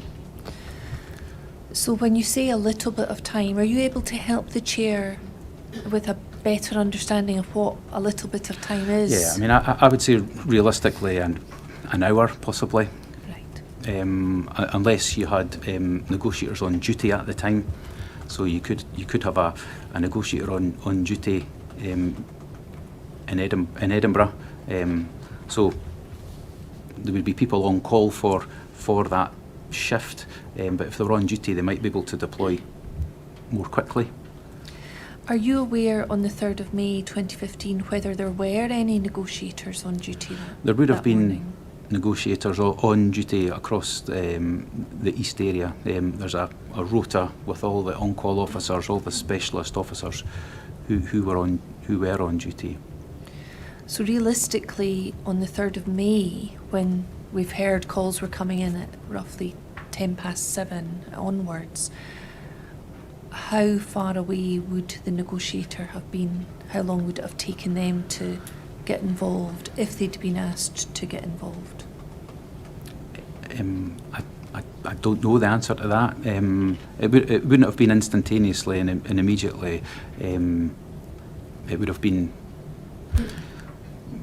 The phone call could have been made to the negotiating coordinator, and then that process would have kicked in. So it's not an instantaneous, immediate call out or in respect of a sort of fast-moving dynamic incident, but we would try our as best as we could to get them out as soon as we could. So can you give any indication at all about the length of time it would have taken to get a negotiator involved on that Sunday morning?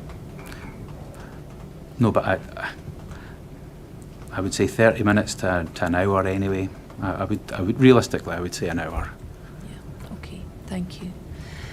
Can I ask you to look at let me look at some storm cards with you. We've heard evidence previously about these. These are PS 00231 and PS 00232. Let's start with one first of all. We've heard some evidence about this. We've heard this is what appears on the screen in front of the controllers. It can be on the screen in front of the sergeant and in front of you. You were the inspector in charge on duty on the 3rd of May 2015. And we see here that this is from the 3rd of May 2015 and it's timed 7:14:16. It says AD 19 duplicate incident. It was relating to a call from a 999 mobile about a male with a knife, and it said priority 2. And we've heard that this was in relation to the first call that was received, which came in, we've heard evidence at 7:10 and 14 seconds. There may be evidence before the chair from a call taker or a service advisor who took a call from a Harry Kohlberg at 7:10, and she graded this priority 2, but indicated that she put an overview tag on it for the supervisor. And I wondered if you can help me understand what an overview tag is. Yeah, in the Storm command and control system, which this incident is part of, if you put an overview tag on it, if I was to sit, or anybody was to sit in overview with the overview filter open, it would automatically show up on your filter. Right, can you explain what a filter is? Yeah, I mean, it's just a way of selecting your screen, your views. So you could sit with all the grade 1 and grade 2 filters open, and that way you would see all the grade 1 and grade 2 incidents that came into the control room. You could sit with the overview filter open, and that way you would see everything. Because you can imagine there's lots of storm incidents across all the different sort of control areas across the east of Scotland at any one time. There'll be numerous incidents that are being created, that are live, that are ongoing. So it's a way of filtering down the important incidents that you want to see.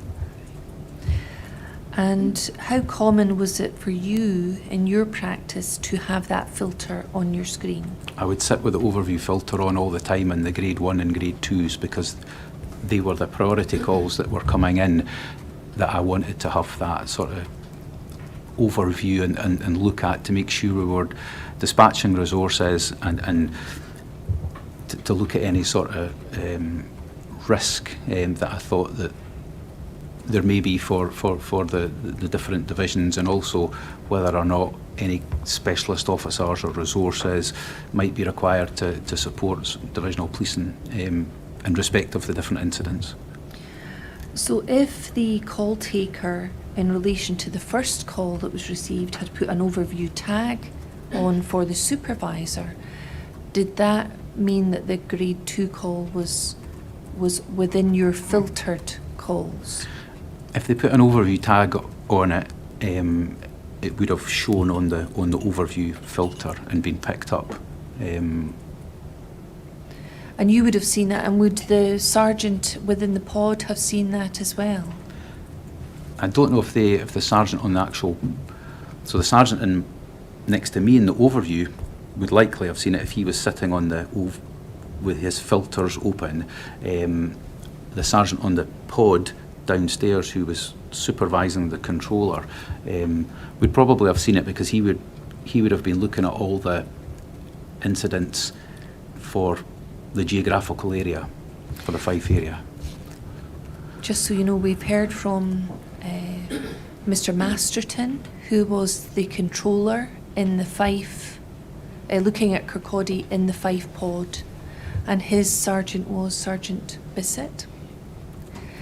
And we've also heard from Mr. Masterton that he thought the overview sergeant was Sergeant Dalgleish. Is that correct? Yes, that's correct on both accounts. Right. And you were the duty inspector that day. And so we've heard that grade 1 calls are the most serious immediate threat to life, and grade 2 are slightly less serious than that, but still important. Yes.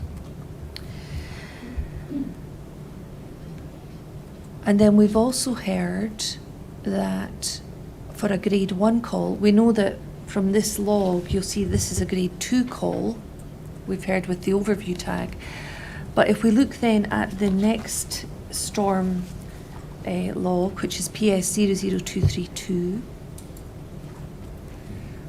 this became the main storm log for these calls, and it was a grade 1. So this was created at 7:15 and 42 seconds by a different call taker. And it was graded grade 1, male with knife in hand. We've heard that when a grade 1 call is logged, that it is prioritised and has a red marking that comes up on the screen. Is that correct? Yes, probably. It would be. I can't recall it, but yes, Right. I imagine it would. But if we've heard that evidence, you Yeah. won't disagree with that. So in any event, for anyone who maybe isn't filtering their calls, or filtering their screen, I should say, for grade 1, grade 2, they will at least see this grade 1 call coming in at 7:15 and 42 seconds because of, we've heard the red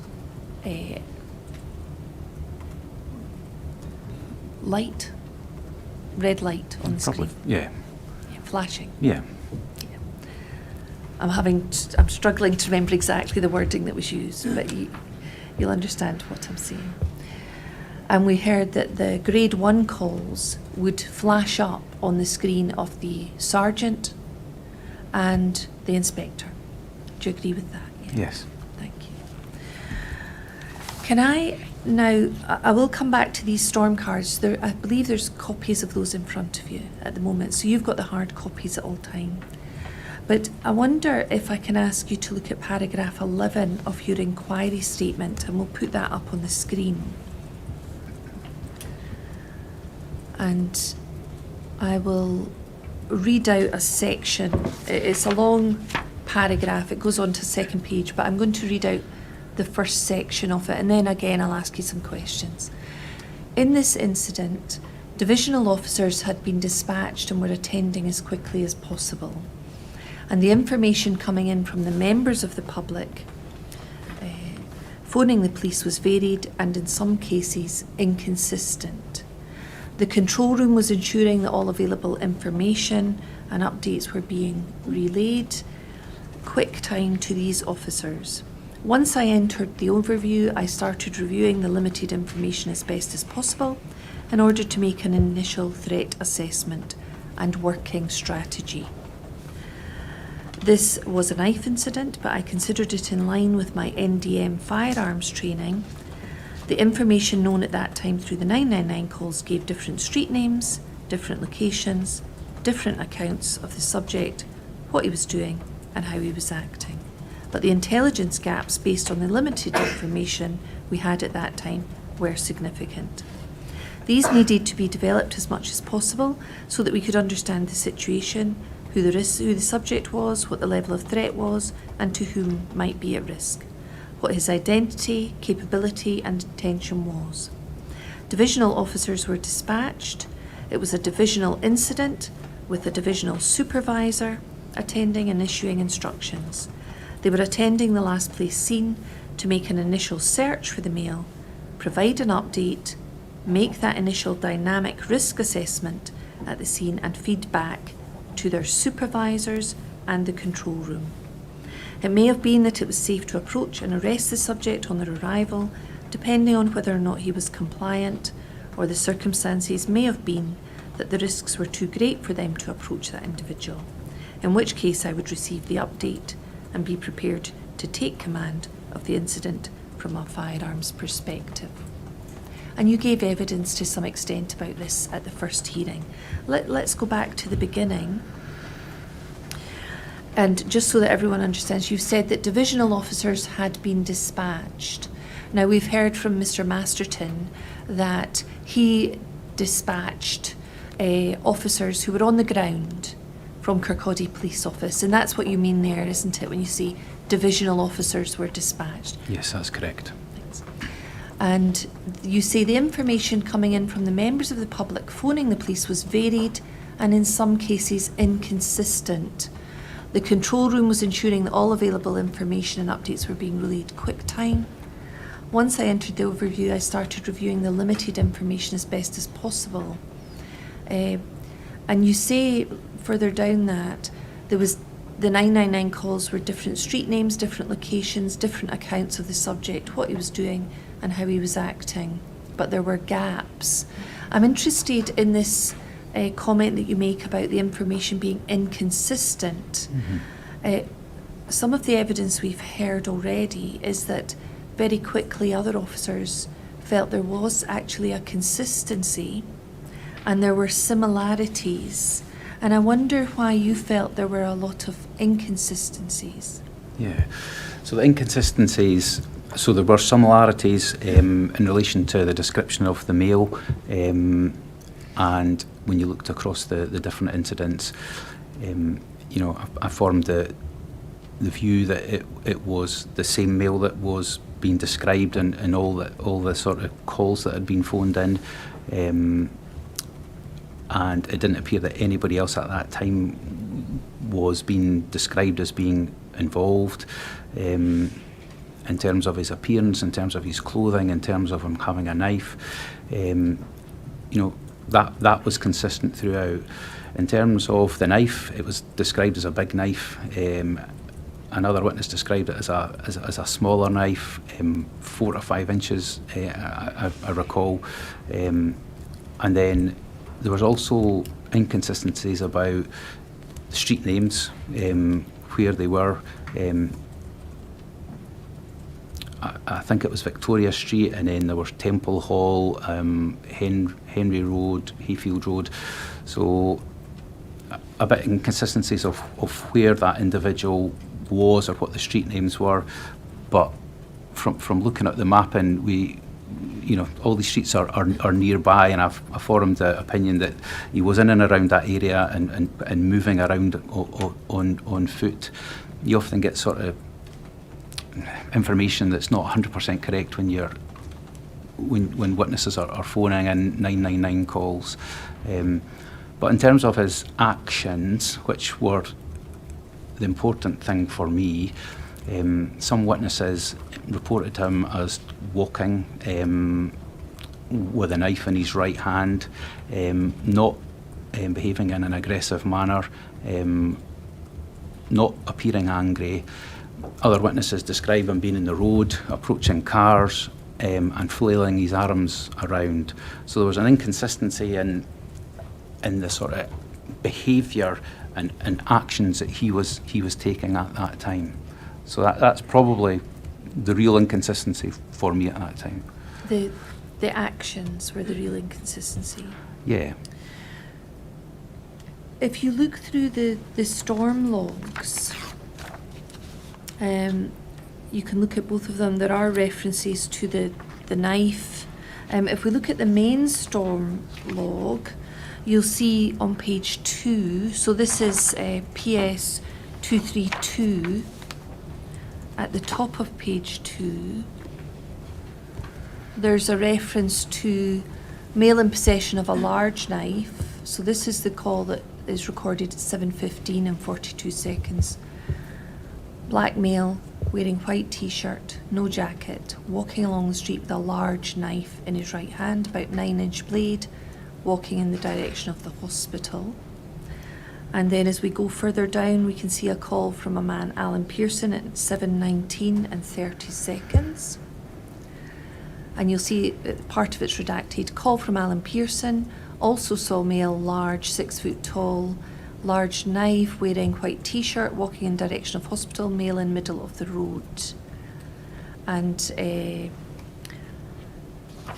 if we look at 231, this is the 7:14 and 17 seconds call on page 1.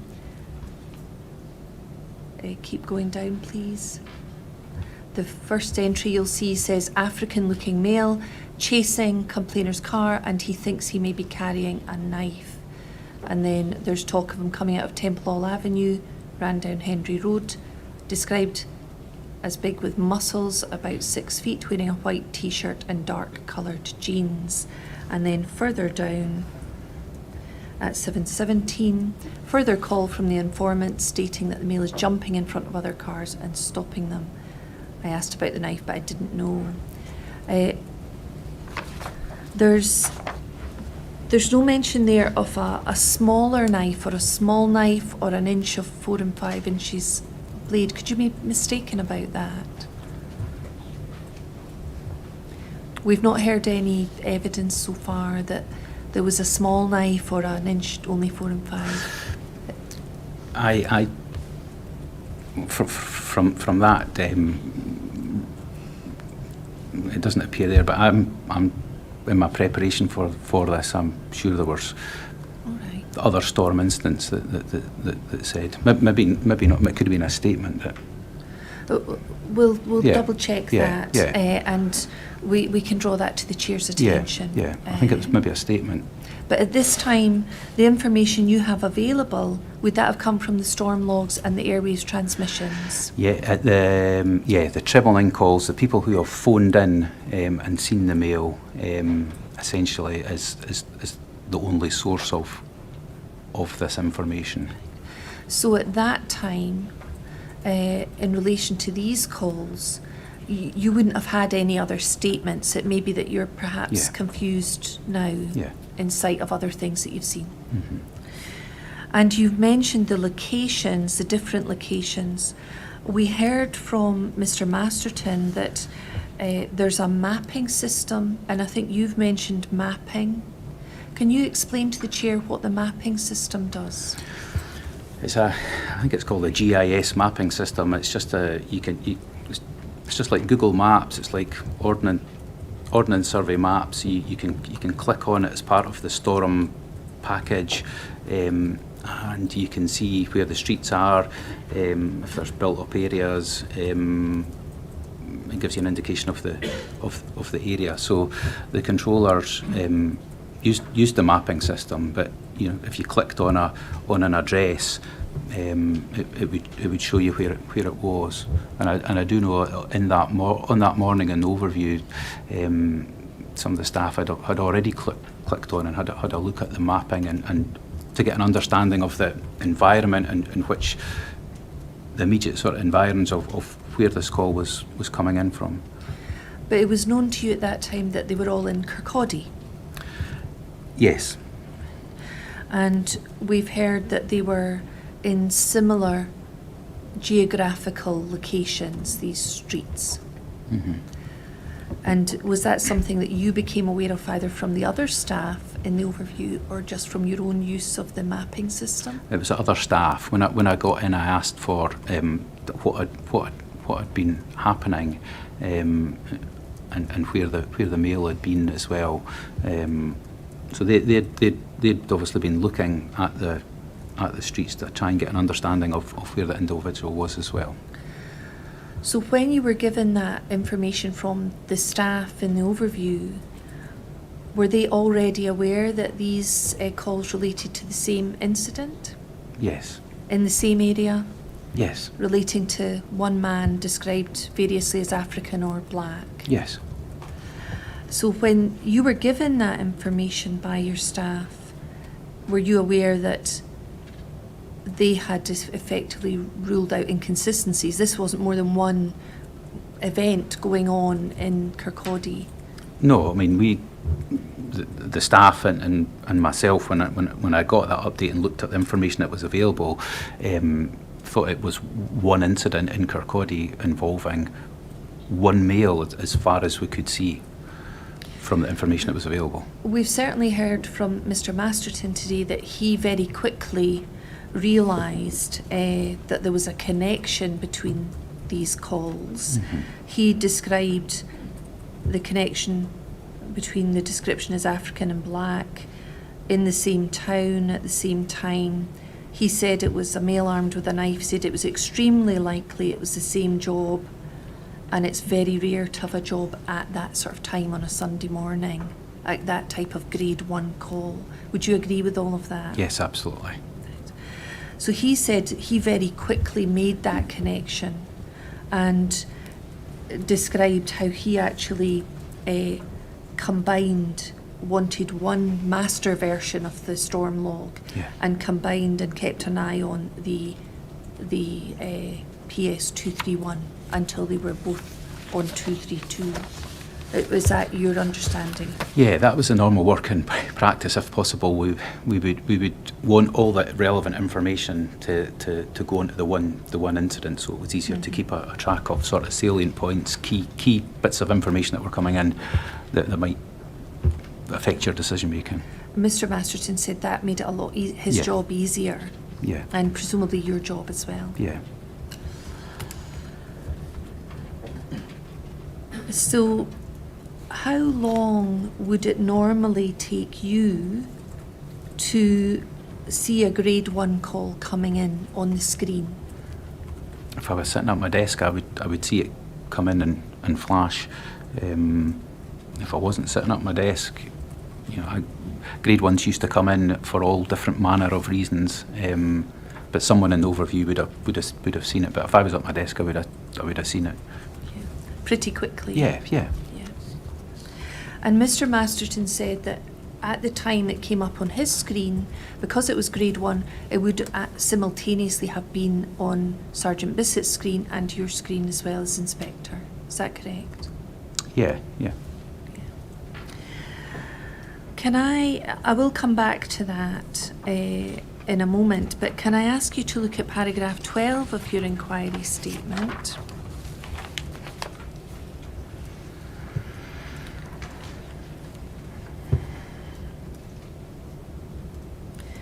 And although this spans 2 pages, it's the first page at the bottom of that page that I'm interested in. And this is a reference to the dog unit and the time. If I can just see the bottom of that page, that would be great. And you say, I read the report.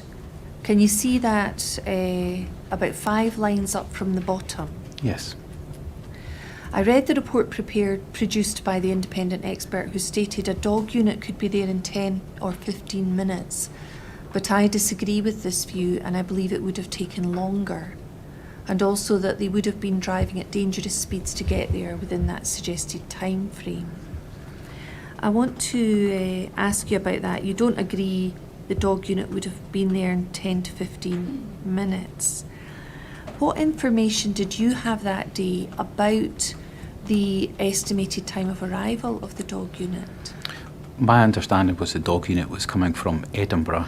That was my understanding at that time in the overview. So based on that, you know, Edinburgh's about 27 miles away from Kirkcaldy, so 10 to 15 minutes is... I don't think they could have got there in 10 to 15 minutes. I think it would have been longer, but... That wasn't your experience at the time? No, I think it would have taken them longer to get there, but... Right. But in terms of securing that information, so you knew, was there any way that you could obtain that information or get a more accurate estimate of their time of arrival? I suppose if their position was showing up on the mapping system, we would be able to see exactly where they were. I can't recall exactly where they were, but I thought they were coming from Edinburgh. We may have heard from Mr. Masterton that the mapping system wasn't always accurate. Sometimes police resources, for example, were shown to be in the Firth of Forth, so quite clearly they weren't. Yeah. Did you have that experience with the mapping system? Yes, it wasn't 100% accurate, but it gave you an indication of where the resource was or where it had been, but sometimes there was that time lag. On that day, do you remember looking to see how far, or asking someone to look and see how far away the dog unit was, or units were? I mean, I asked an overview when I got in. It was one of the sort of first things I did, and the answer I got was the dog unit was coming from Edinburgh to Kirkcaldy. Let's look at the log, storm log PS 00232, and you'll see that we've heard that 2 dog units were dispatched. Page 2, 7:18 and 18 seconds. We've heard that SD10 attending is a reference to a dog unit. You agree with that? Yes. And then further down, there's SD18 attending from Edinburgh at 7:21:25. So does that indicate that they've been dispatched to attend Kirkcaldy? Yes. And then we've not heard from this witness yet, but there is an inquiry statement in front of the chair that indicates that one of those dog units had indicated he estimated he could get to Kirkcaldy within 10 to 15 minutes from dispatch on a Sunday morning at that time because it's very early. But that wasn't information that you had available to you on that day. The dog would have taken 10 to 15 10 minutes to to get. 15 minutes from dispatch. No, I mean, if I thought the dog was attending from Edinburgh, I thought it would have taken longer for a dog unit to get to Kirkcaldy than 10 to 15 minutes. If the dog handler was nearer, then that might be an explanation for it. But from Edinburgh, it would have taken longer than 10 or 15 minutes. Might have been 20 minutes. Right. Well, we've not heard yet from this witness, so we can explore that further with him. Yeah. If you had, assuming he's correct in his statement, assuming that it would have taken 10 to 15 minutes from dispatch, would that have made any difference to you that day if you'd had that information? I think the divisional officers who were attending the incident, along with their supervisor, would have still needed to go immediately, because the potential for members of the public coming across this mail, I felt was significant at the time. So a dog unit getting there within 10 or 15 minutes would have been great, because it might have provided a tactical option to deal with the male if he was non-compliant, or he had ran off, or he had gone to ground. But my own view at that time was that divisional officers still had to attend initially to ensure members of the public were placed at as least risk of harm as possible. So I don't think it would have been reasonable to wait for a dog unit, even if it was 10 or 15 minutes, if there was a male in a public place in a street in possession of a knife. The dog unit, if they deployed and the male was being contained, or had made off, or needed to track him, would have been a useful tactic. But at that time, divisional officers needed to go and make sure members of the public were protected.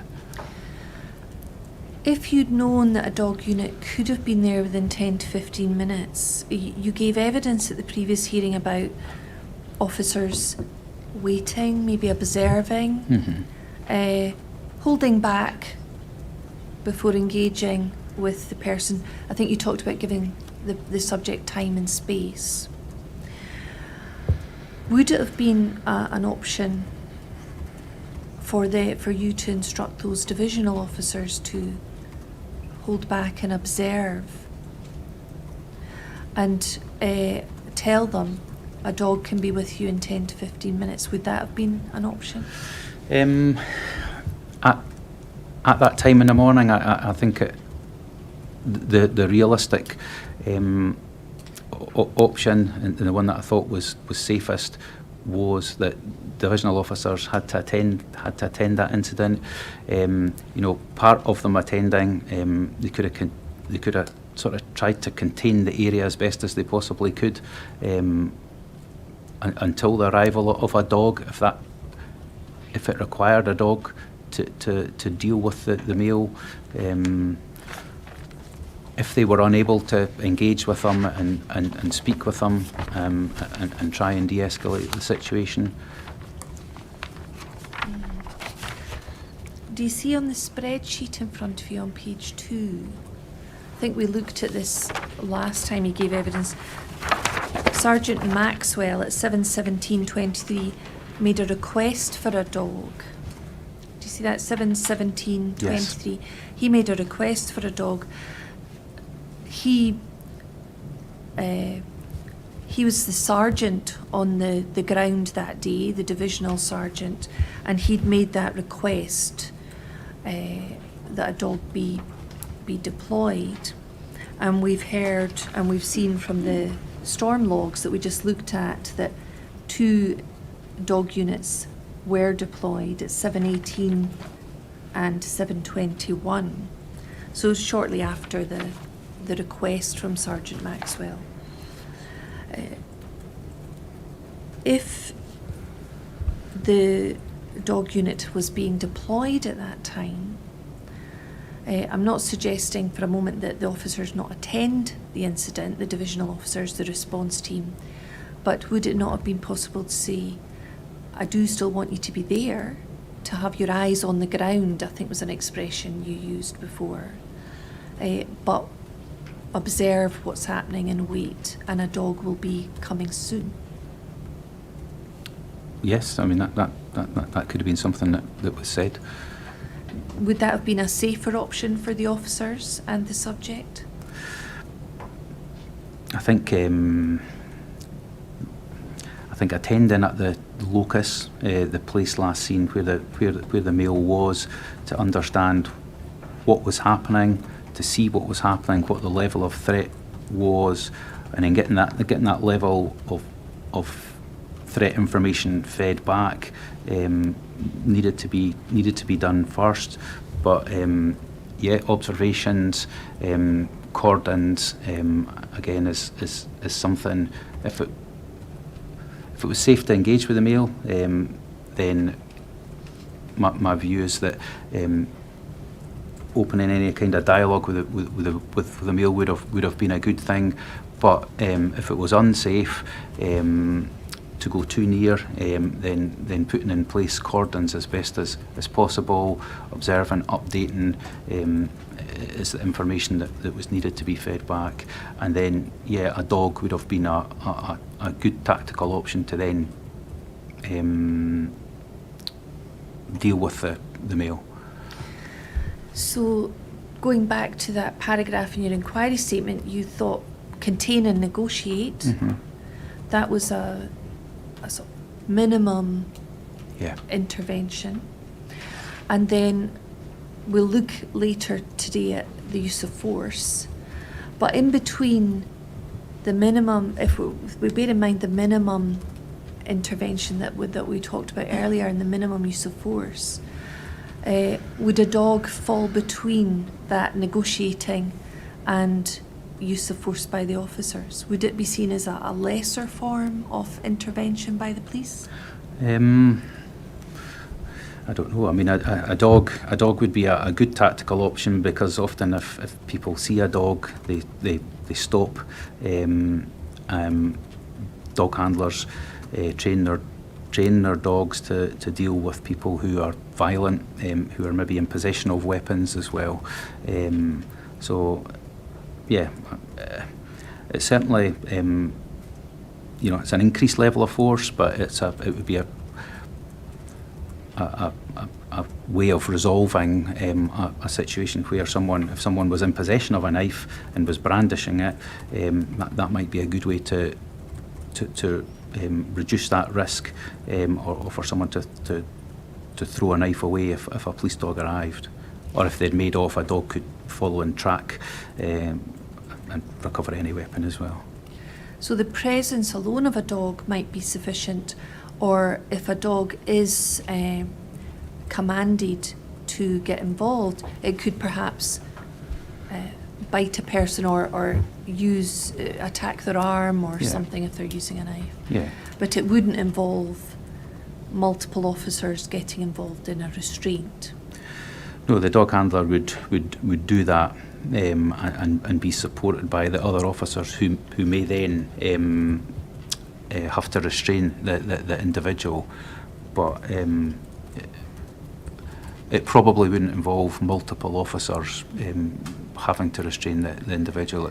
You may still need several officers initially to take control of the individual, But having a dog at a scene could permit less force to be involved in restraining the person. yes, yeah. And we've still to hear from the dog handler Mhm. that it may be that he'll suggest that the worst that will happen with a dog on the scene is that they would end up biting someone. Do you agree with that? Yes. Would that be possible? Time to start. Well, we're sitting in at 2 o'clock.